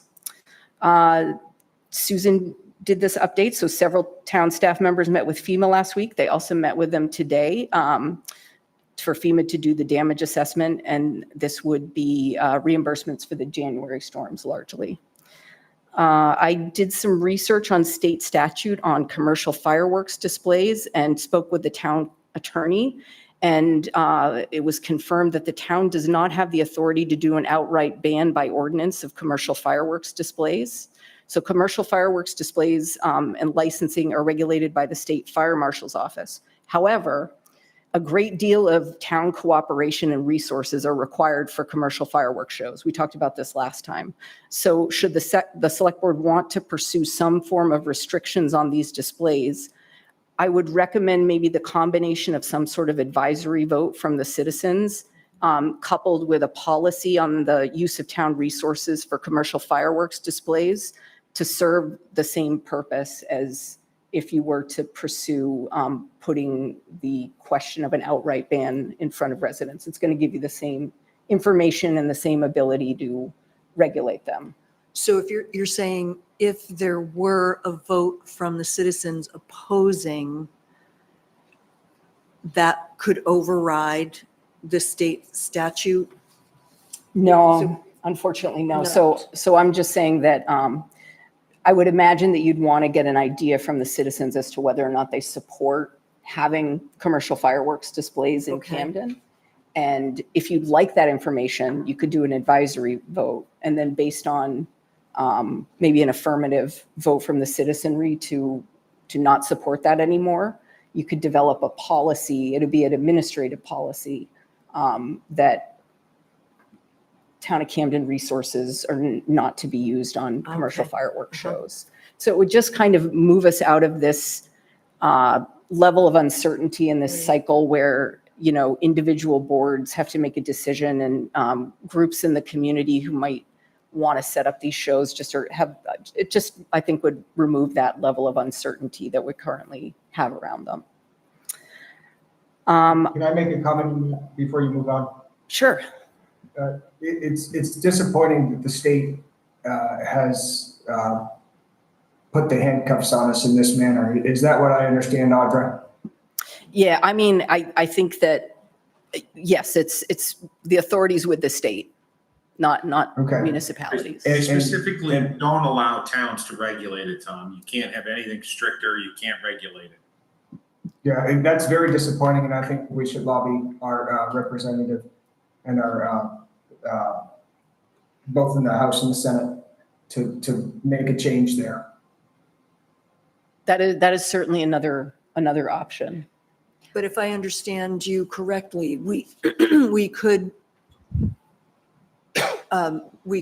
preclude the use of town resources for fireworks displays. So if a private entity wanted to put on a fireworks display, we couldn't prohibit them from doing that, but we could prevent the town of Camden's resources from being used. Correct. Yes. But to the extent that our firefighting and any other town-based support is required, even if a private entity is putting on a display, like a festival or something, is there a way that we could use that mechanism to prevent a fireworks display in town? I think where it would be, where we would have problems and we wouldn't be able to do anything is if it's anywhere outside of the harbor. So when there are displays put on down at the harbor, you need the harbor master to be involved, police department because of all the crowds. But if it's outside of the harbor, that's when that would kind of bump us up against the limits of what we would be able to do. Allison? Well, we can pretty easily regulate what happens on town property. Yes. And that is something that the select board can do. It's a little bit funny to me, the idea that we would need to come up with, an ordinance in prohibiting the use of town resources on something where town resources haven't even been officially allocated. It just goes to show the incredible momentum of the fireworks where town resources are just automatically going into this. It's when it comes to the harbor, the harbor master has right now the authority to regulate the safety and whatever the language is. The temporary placement of barges, floats, relocation of moorings, all of that stuff is within the harbor master's purview. And so, right away, we could easily make that a policy that those actions come to the select board for review, rather than just automatically assuming that it should be made to happen. I definitely see the value of an advisory vote and all of those things to keep it from just being a select board to select board decision. But there's some, we haven't even tried. I guess what I'm saying is we haven't even tried because it just barely even comes to the select board as a decision. So I think right now we could say, we want this to be a discussion in the future rather than the automatic assumption that it should be made to happen. Yes. Because most of it happens on town property. And the harbor being an area that we have the authority to regulate to some degree. But I also support what Tom said about it. It's shocking to me that this would be an exception to home rule authority, where municipalities have broad authority to enact legislation, but there's a fireworks exception to that. There is. I'd love to see that language, because we can do all kinds of things that aren't specifically prohibited. And some fireworks lobby managed to get that in there, like they can't prohibit fireworks, but they can, It's bizarre. I would say one other thought I had, and I was talking to Bill about this, and I hadn't said this to Audrey yet, but is to formally send the state fire marshal a letter from the select board in the town, so that when they are reviewing and issuing permits in town, that they take our comments and our concerns to account before they issue them, because not only is it town asset, personnel and staff and time, it's also they're happening over Curtis Island. They're happening over the harbor. And like you said, the harbor master has responsibilities to keep the harbor safe.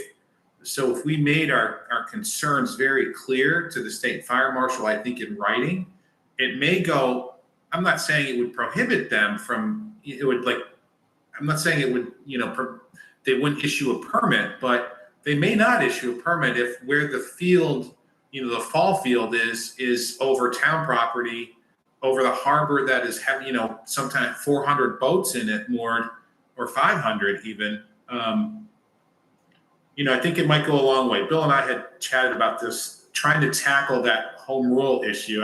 We were both blown away. Bill thought that there was something in the law, and there is. But I think that might be one way to tackle it. And Bill and I just hadn't had enough time to dive into it further. But that might be one way, kind of going along the lines of what Audra's saying. It's really a policy, and if we can convey that to the state, it might get us somewhere. I do think that would be, I think that their default is just to approve them because no one says otherwise. If you have a community saying it's our resources that make this possible and we don't want to put our resources into it, I believe they're going to take that seriously.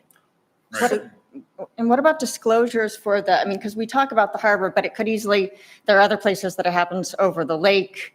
We've already established that since we don't have anything regulating moorings on the lake, is there anything to prevent a barge from launching at Route 52 and doing a commercial fireworks show? Is there any requirement about the disclosure of the chemicals that are used?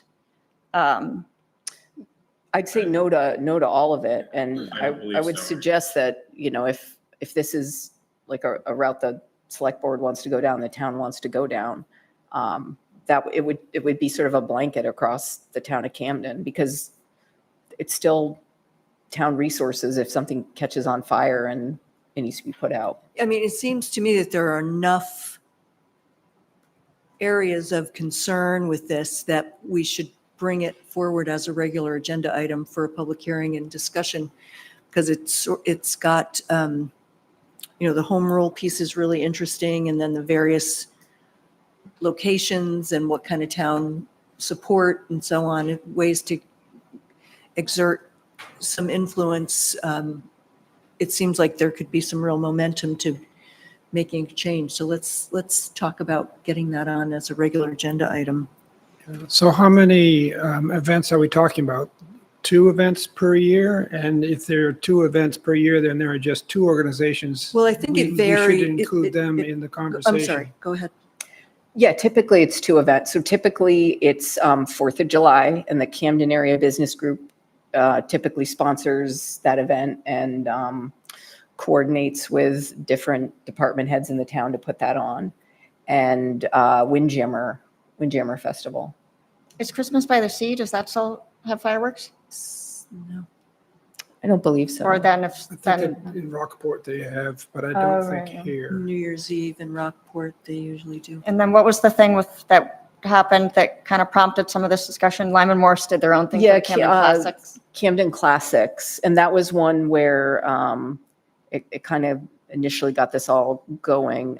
We weren't informed at all that it was happening. So the fire department didn't even know that was happening. So they couldn't be prepared for that show. Right. And that was Can I 5 years ask a ago. question on that? Mhm. The fire marshal didn't let the Camden Fire Department know that there was a commercial fireworks display going on in Camden Harbor? Yes, correct.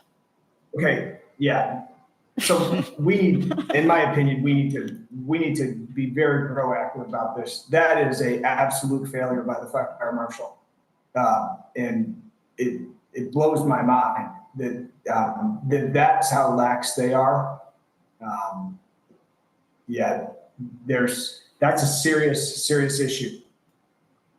Exactly. And that was 5 or 6 years ago that happened. And we had this whole discussion about whether we had the power to regulate barges and various things, what the mechanisms were. And it was sort of determined that we did have some power, but then the whole conversation kind of just died for various reasons. So I think it's a good idea to have it as a formal agenda item so that everybody, like Ken said too, that, the other groups that put them on and everybody gets a chance to be a part of it. Okay. All right. So a couple more things. So I've had a couple of people reach out to me about a letter to the editor in one of the local media publications about the condition of the public landing restrooms. So these restrooms are really the only public bathrooms in the downtown, with the exception of the ones here at the town office, which most visitors to the town probably And the wouldn't think to library. use. The library would like to point out that they are a destination for people who need to use. Oh, okay, in the library, Absolutely. in the library. Yeah. So I stand corrected. The library is also a popular public restroom location. So anyway, with the exception of the library and the restrooms here, really the public landing for people out and about that wouldn't think to go to other places are really the only ones available, and they're intensely used during the summer. And just to give you an example, there were people who were painting the doors to the restrooms recently, and I think that they counted I think it was just a handful of hours that they were there, 150 people going into the women's restroom, and then 80 something going into the men's restroom. So this is only over a couple of hours. So very intense use. So really the only model that we've had success in keeping them clean to a standard where we didn't receive frequent complaints was when we had a dedicated on-call person who was there to clean and restock them. And that cost the town $40,000 to do that. So we tried a new model this year to save money, where we have the full-time custodian for this building who goes down and does the major cleanup in the morning. And then we have staff in the harbor department who are doing the restocking and the cleanup during the day. However, we're not able to keep up with the level of use that these facilities experience, even with sort of somebody doing a major clean at the beginning of the day and then cleaning going on throughout the day. I think much of this is due to the age of the restrooms. So we did spruce them up and try to repaint them, but they're just sort of old and look pretty dingy. And even when they're clean, they don't quite look clean. Anybody who has a old bathroom in their home has experienced this phenomenon before. So it might be time to consider implementing the recommendations from the public landing master plan regarding public restrooms at the landing.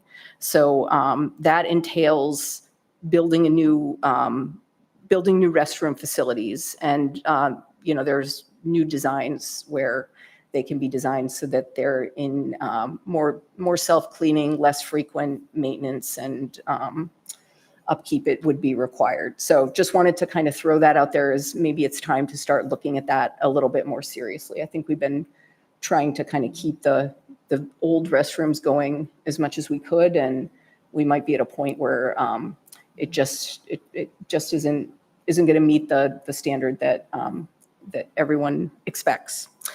Surveillance cameras have also been installed at the public landing. So there's one overlooking the entrance to the public restrooms and another one overlooking the overnight dock system and part of the boardwalk.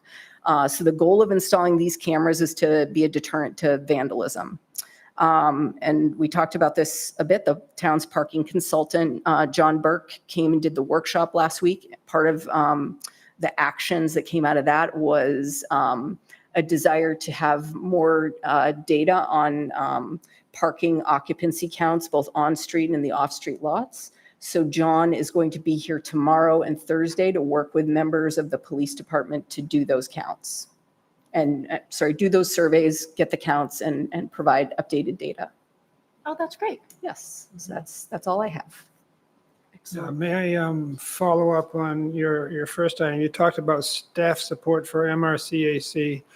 Can you give us more detail on that? Are you personally going to be the staff person, or can you delegate that? And is FB Environmental totally withdrawn from the role? So they've been serving as kind of like a facilitator for those meetings. They've been doing like the agenda prep and putting meeting materials together. So they'll no longer be doing that unless there's something specific that needs to be prepared. There's already a lot of information and data that they have and that they've prepared as different handouts and informational packets. So they're still going to be available to do that kind of work. It will be me in my office. It'll be helping get together agendas, sending out agenda information, meeting minutes, that sort of thing. And I'll sit in on the meetings to answer questions and just help the committee along. So the chair will definitely be taking a bigger role in running the meetings and setting the agendas, and I'll be supporting them to do that. Thank you. Excellent. Okay, so we'll move on to item B under the discussion items, the review of the draft November 2024 special town meeting ballot. Yes, so this is very much a draft ballot, draft warrant. And really the idea was to give you more opportunities to discuss what you wanted on the warrant. So I guess just to give you an example, the wording to the warrant articles needs to be modified, as well as the notes. There are certain articles, like 4, that'll need to be split apart. So there'll be an article specific to the TIF and then another article specific to ARPA funds. We just wanted to get input from the select board on what's included. Article 6 in particular was one that uncertain as to whether or not the select board wanted to include that. And yeah, that's the purpose of this discussion, is just to determine in preparation for September 3rd, the different warrant articles and what you want included and what you do not want included. There's some that everything with the exception of Article 6 that needs to have some sort of hearing has already happened. 2 of them tonight, one of them at the August 6th meeting.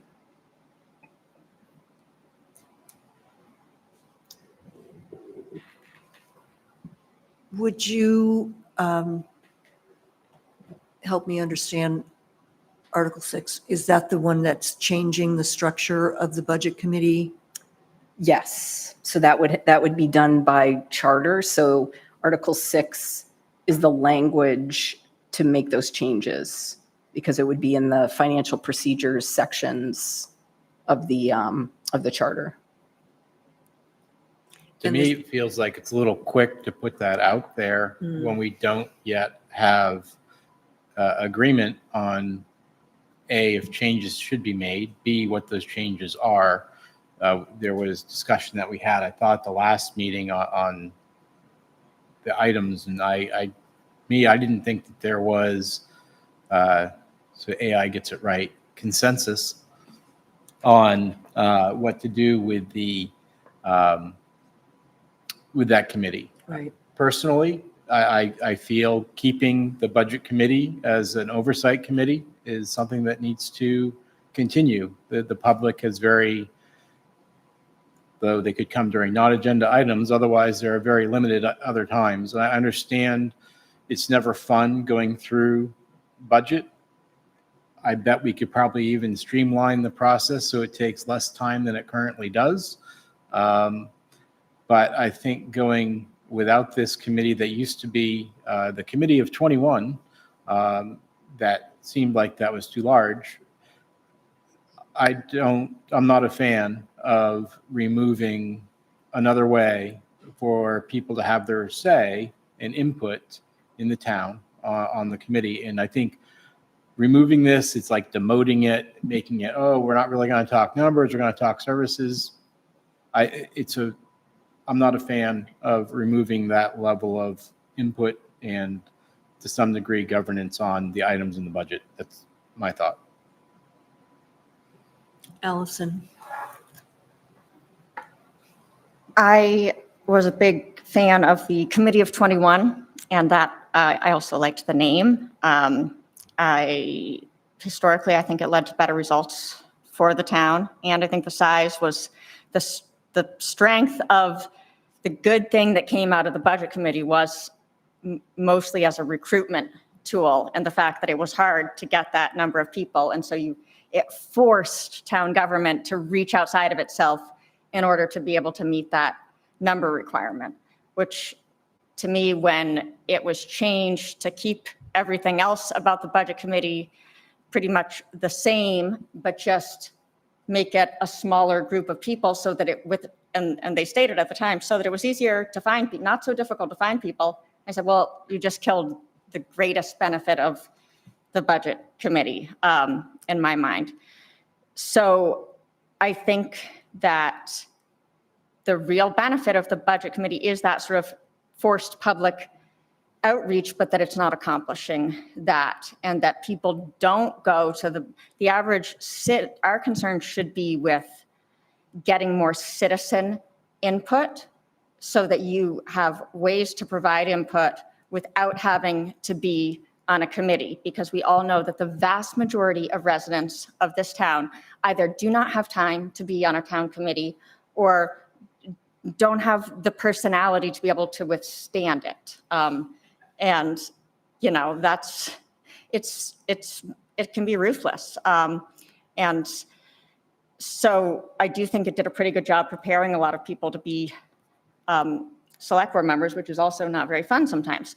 So I would like to see this coupled with something that mandates more of a process with the select board.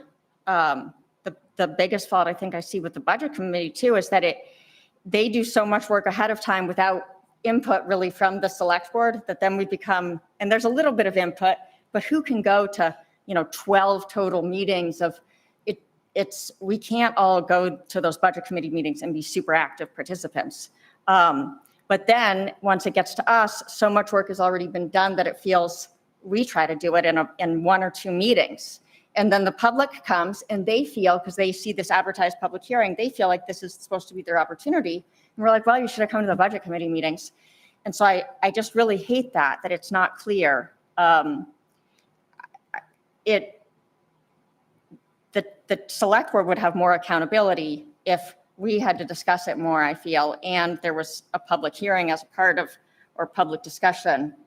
You could say this, the select board shall conduct a minimum of 3 public hearings or 3, public discussions about the budget that aims to incorporate a broader section of the community. So I would like to see this go forward.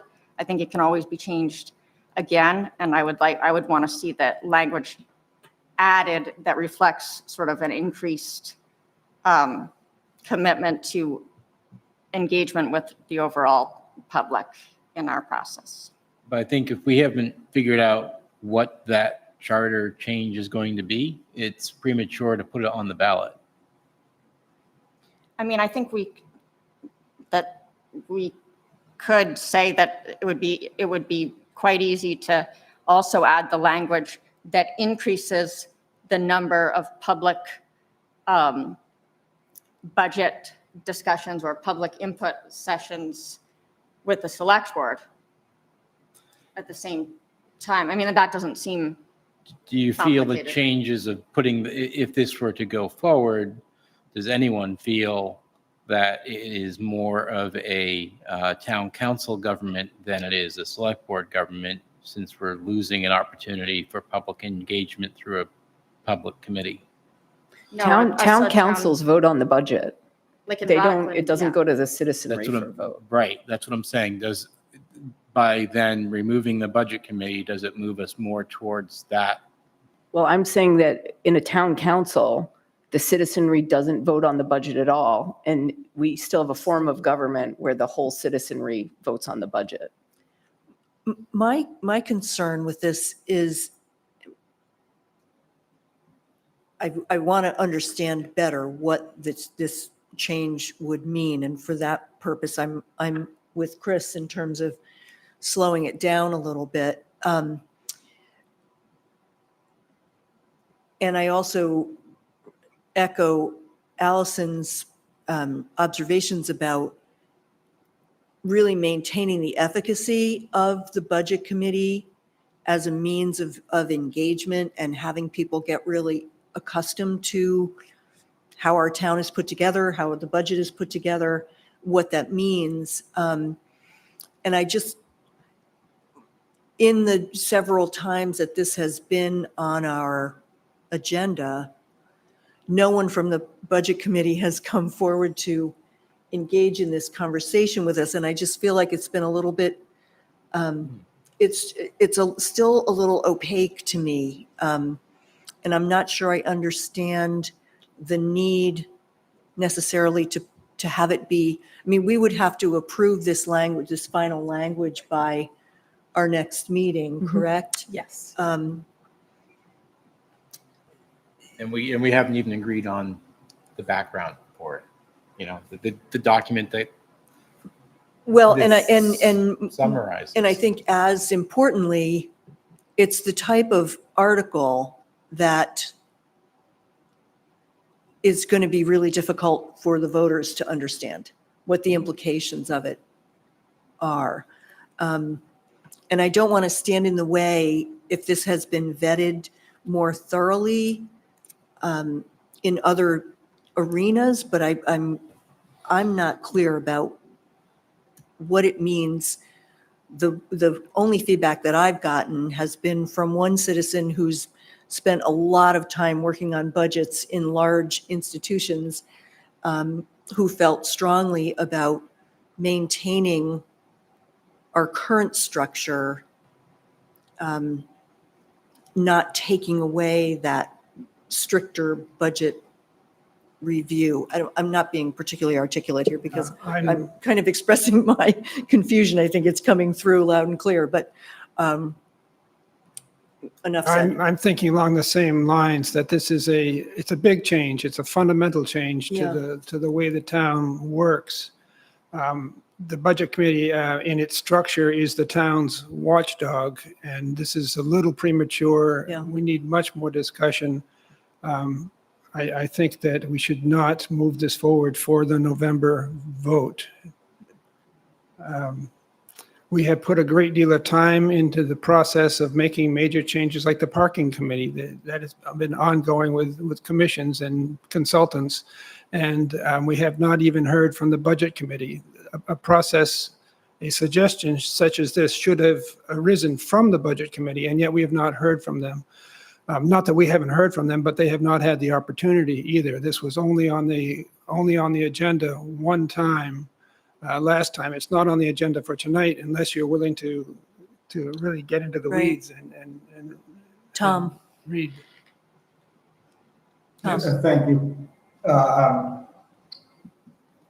I'm in favor of, accurate nomenclature. In my experience on the board has been that the budget committee really does perform more like a services review committee at this point. I've seen the select board, for the most part, just implement the budgets that we want rather than the budget committee recommendations. But what we have taken from the budget committee is more input on services, given that they're a broad section of the citizenry. Having said that, I do think we should have a broad discussion about this. I'm generally in favor of broad, open discussions with the maximum amount of input. So I would suggest that we put this on in a future agenda item and for now, not bring it forward to the November ballot.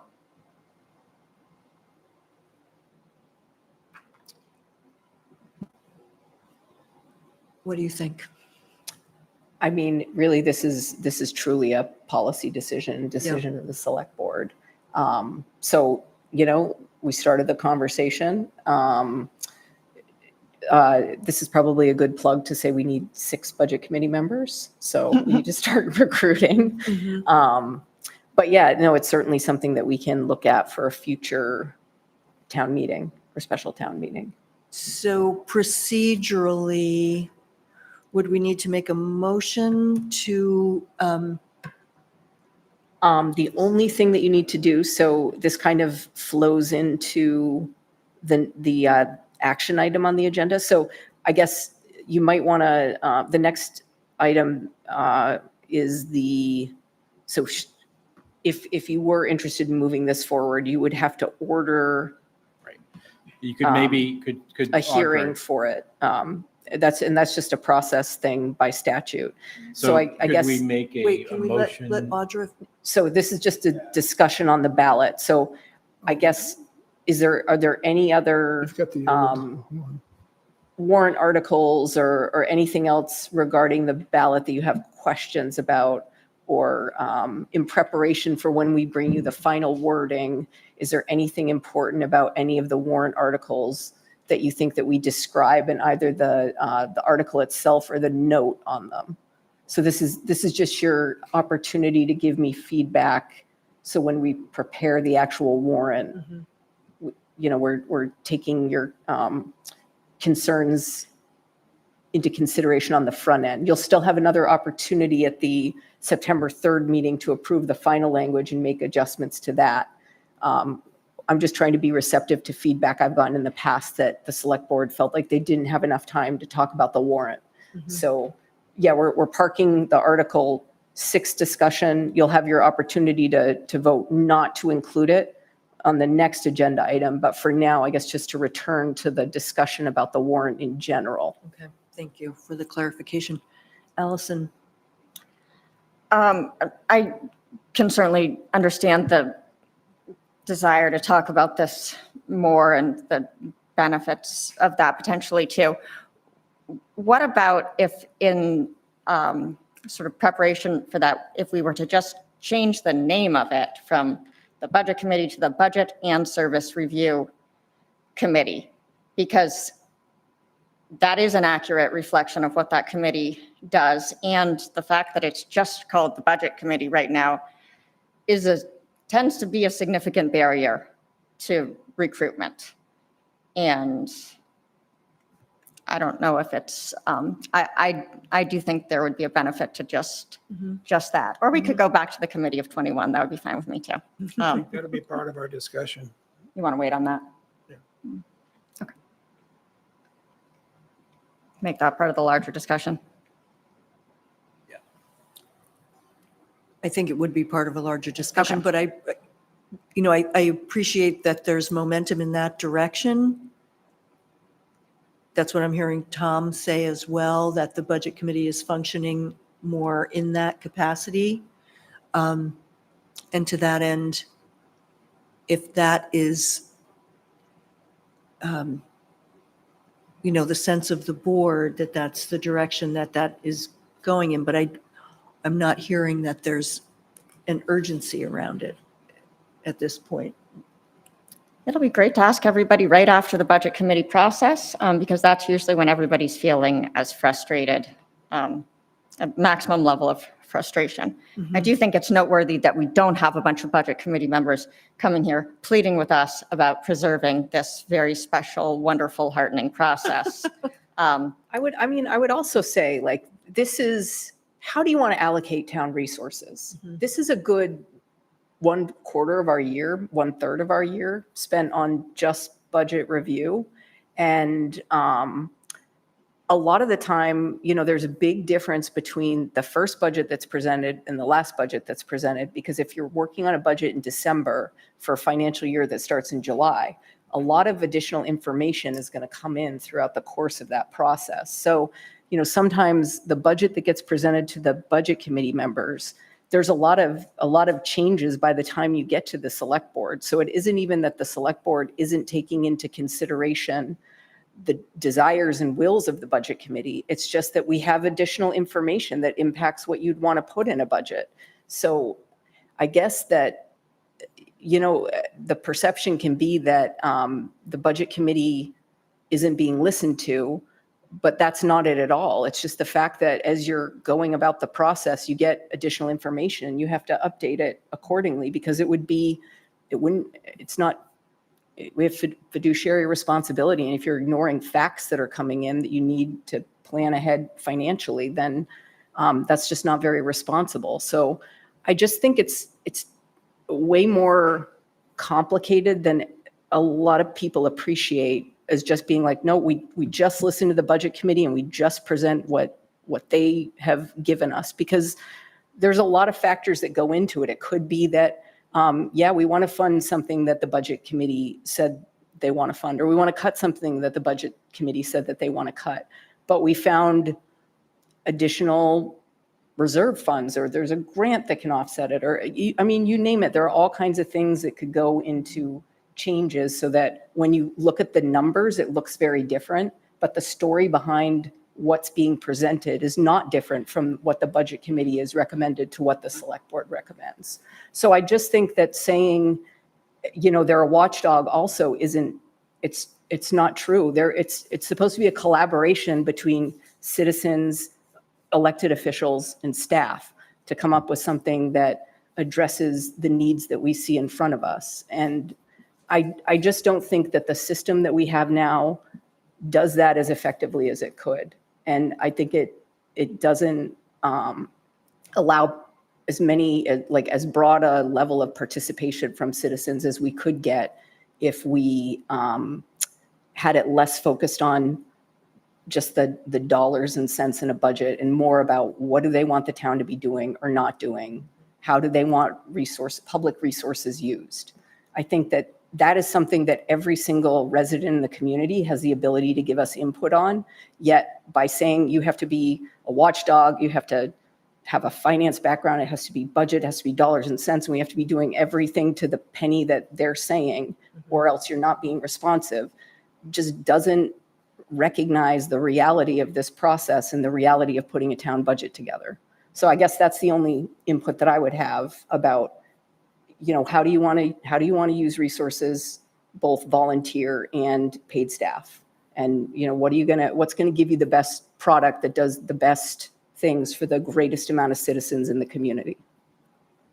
I think there'd be opportunity to take a look at what those operational deadlines are and the requirements. And I think there's probably ways to be more efficient and less time consuming for people like the department heads in the way that the meetings at least went last year. There seemed like there was a lot of space talking about a lot of other stuff than, getting to the meat and potatoes of the budget time. Well, if there's a way that could go ahead and be efficient in that end so that it makes it less of a burden. Granted, there's always preparation time that you need for budgets, you need actuals, you need, capital expenditures and understanding all that. That is true.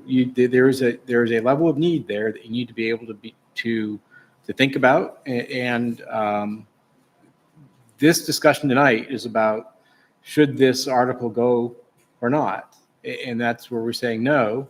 This is worth the discussion. Let's have a bigger discussion later, but let's work on these other articles, 7 and 8 and whatever, and know that we're going to address the essence of Article 6 at another time to look for a more efficient way that we still have community involvement, yet maybe it's less involvement, less of a burden involvement. I get it. Budgets are what they are, and having to put them together. And I guess just to give a little bit of input, because I've gone through this process 7 years now. Mm-hmm. There's no way to have an effective budget committee unless you educate them about what the town does, how it does it, what we have, who's doing what and why. And think about it as a select board member, infinitely more than any other average resident in town about all of that. So think about if you're coming into that cold, somebody who's never paid attention to a meeting before, who's never been involved before, maybe has been slightly involved.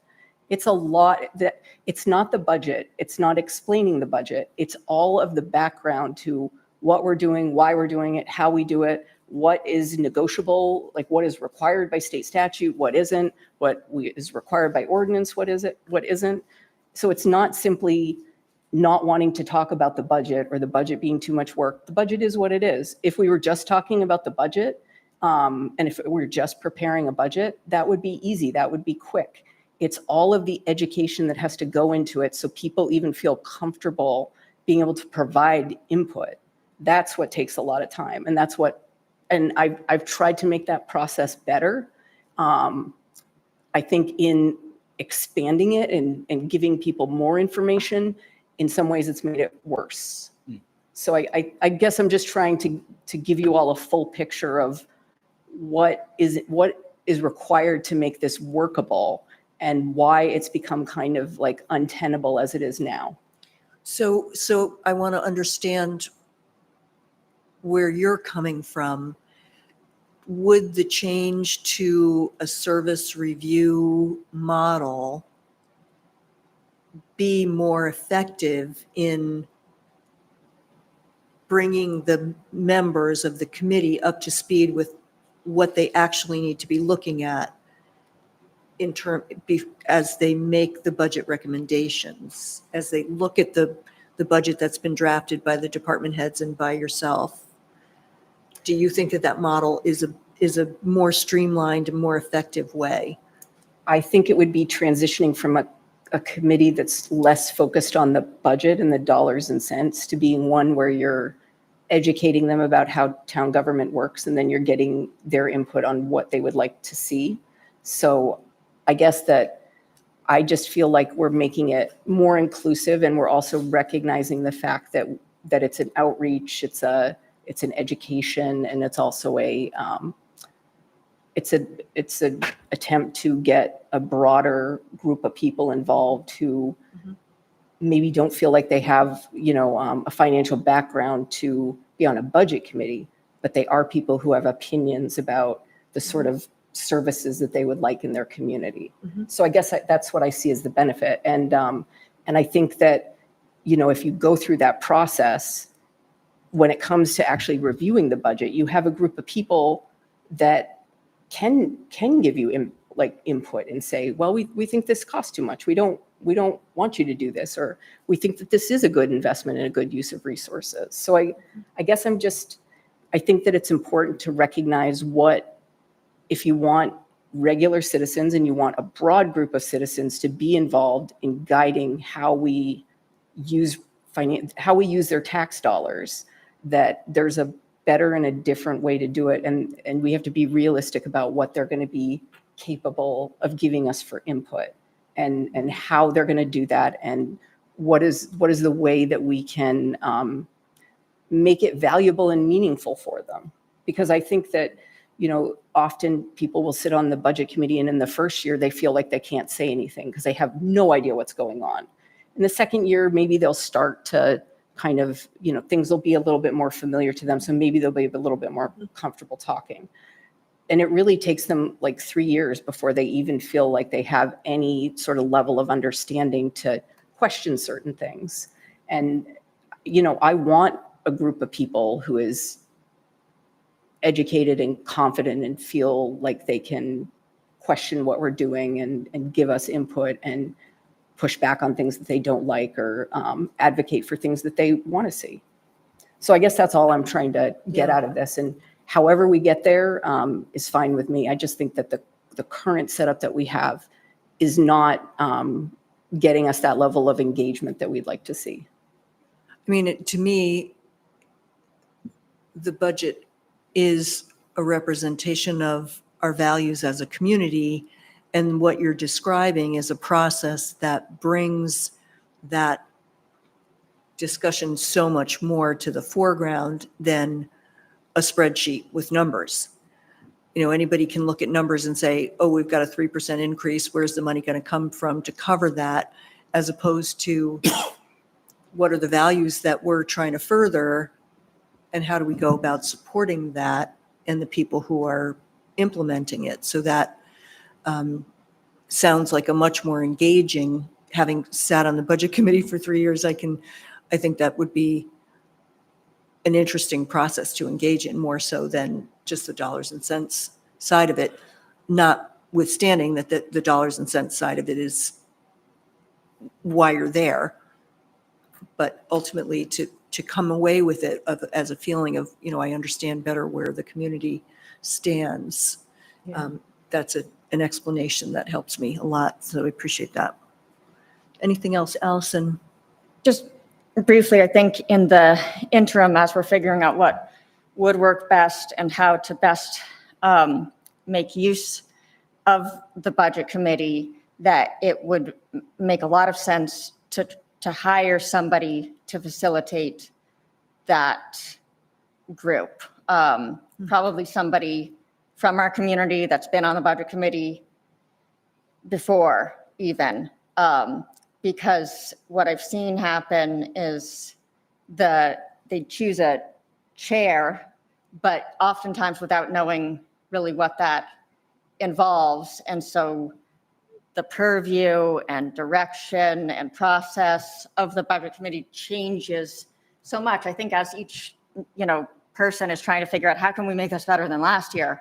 But there are times when it has been better. I think when Robin McIntosh was the chair of the budget committee for a couple years, she's a professional in that field. And it was better because just guiding the conversation about, well, we should probably say, historically we've stuck to conversations in this realm rather than this realm. She was good at remembering what types of things the average person doesn't know, like me, for example, the other day with the MPERS stuff. And so I know this can be saved for a later time, but that sometimes having just town staff, a combination of the chairperson and town staff, sort of doing it can create this kind of weird feeling, and it might be helpful to everybody to have, a professional helping to guide that sort of the education that has to go into helping people make meaningful comments. I know I felt very comfortable speaking my first year and spent an inordinate amount of time trying to get the town to cut in half our salt budget as a way of, saving the environment. And it took everybody a lot of time to try to explain to me, actually, that's not even very good for the environment. But I was really eager to try to use that process to force a change in town. And, some people thought it was great I was doing that. And some people thought it was a really big waste of everybody's time. And I think that's the kind of critical issue there that we just encounter over and over again. People want to talk about certain things, but is it the right way to talk about that issue by trying to force a vote on one line item to try to accomplish some sort of policy objective? Anyway. So I'm not sure where we are. We have to talk about it more, I think. Vis-a-vis Yeah. Back to the, More anything discussion. else. Yep. Are we historic So we're going- preservation? Moving on to Article 7 and 8. In Article 7, we're going to, Shoot, I'm back. Ken has informed me I'm on the wondering- wrong agenda. Now, again, the so- Article 7, Audra, it's the advisory vote on do we favor or not a historic preservation ordinance, summarizing. Now, the note all the way down to once a historic building is gone, it's gone forever. Is that just extra verbiage for us tonight? Or are you saying that would even be included? I would take out the once a historic building is gone, it's gone forever line myself. It just seems kind of like a snarky way to end, frankly. Is it just the first sentence that would be in there, or would it be the note? Yes, we did suggest the insert for where we're talking about. That's important to know for people. I would remove the little bit of sarcasm myself. Yeah, I think what's being proposed is the explanation, all of that, all the way So down all to the that bottom would would go in. there. I think that some of it is good. But I do want to be careful, first of all, in the law that prohibits taxpayer funding and municipalities from using taxpayer funding to influence the outcome of an election. So, What's the issue there? we don't even need to get into that because we have the discretion. I think that it's a little much starting from, I would keep the first pair, the explanation. Yeah, just keep it to the facts, right? And not get into the positive impact of. It's not Right, try to onerous. keep it the facts because Yeah. also definitely, I don't, the Well, we referencing of can- all these different historic, districts and then Harbor Park. Yeah, we can rewrite the note so it's just more cut and dried factual about what this advisory vote would be doing and pointing them towards the draft historic preservation ordinance language. Kind of like we do with the other. Even just to let people know what we have now and I think it's important to let them know what our ordinance does not do. There's, what we have is this, what we don't have is this. Other communities have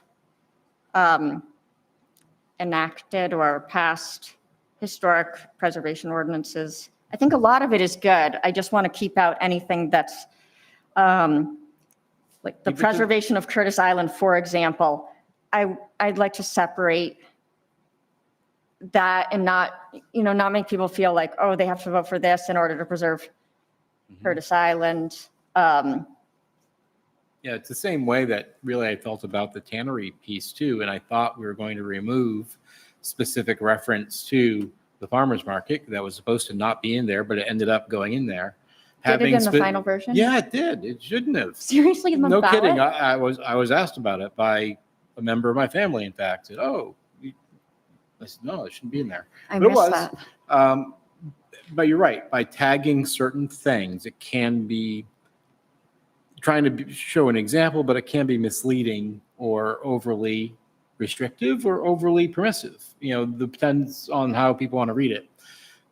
We did recommend inserting where this would take effect.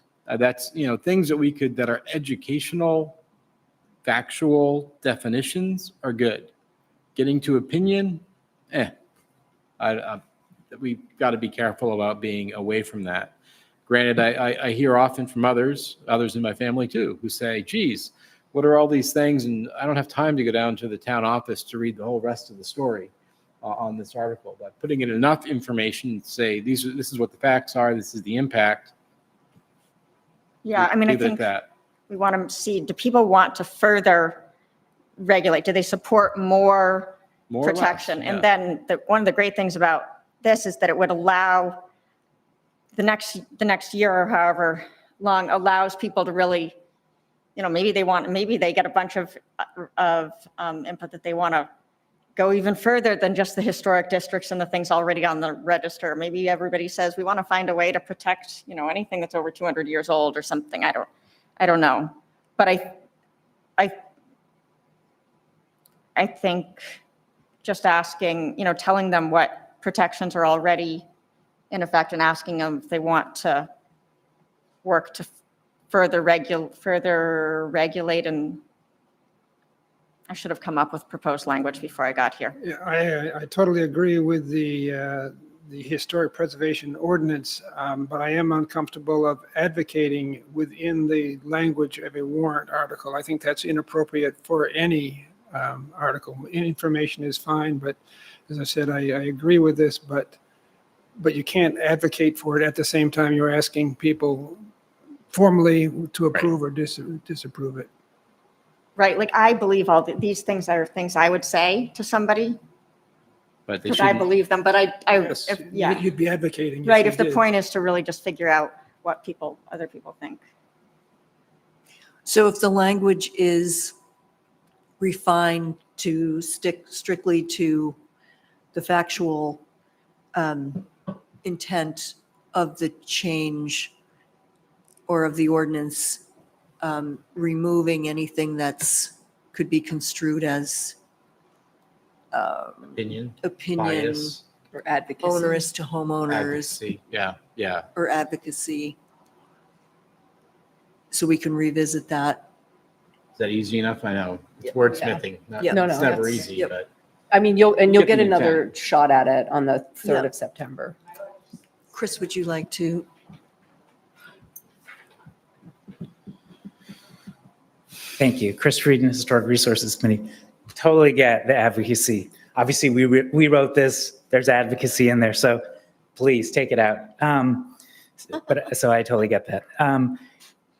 The listing of the specific landmarks and districts was in lieu of until we had an overlay map, but I don't know if both those things should be included, because I think one of the questions that keeps coming up is where? what Chris has been talking about. Where exactly are we talking about? That's why they're listed here. And one change that is in here to your point, Allison, is it used to read, are you in favor of drafting a historic district? And it had the word existing in there, existing registered historic districts, which we took out because we felt that was kind of addressing what you were saying, that we were somehow confining the discussion, because who knows what the future holds in this town and what may eventually be determined as historic. So we took that word out. Just to let you know about that. That's it. Thank you. Thank you, Chris.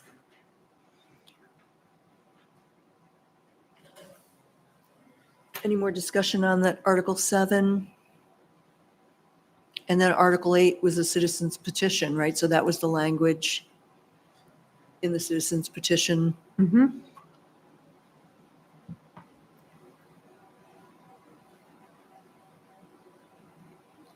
And that one, we have to go in with the way that they stated it because they had X number of Signatures. signatures to Right. make that happen.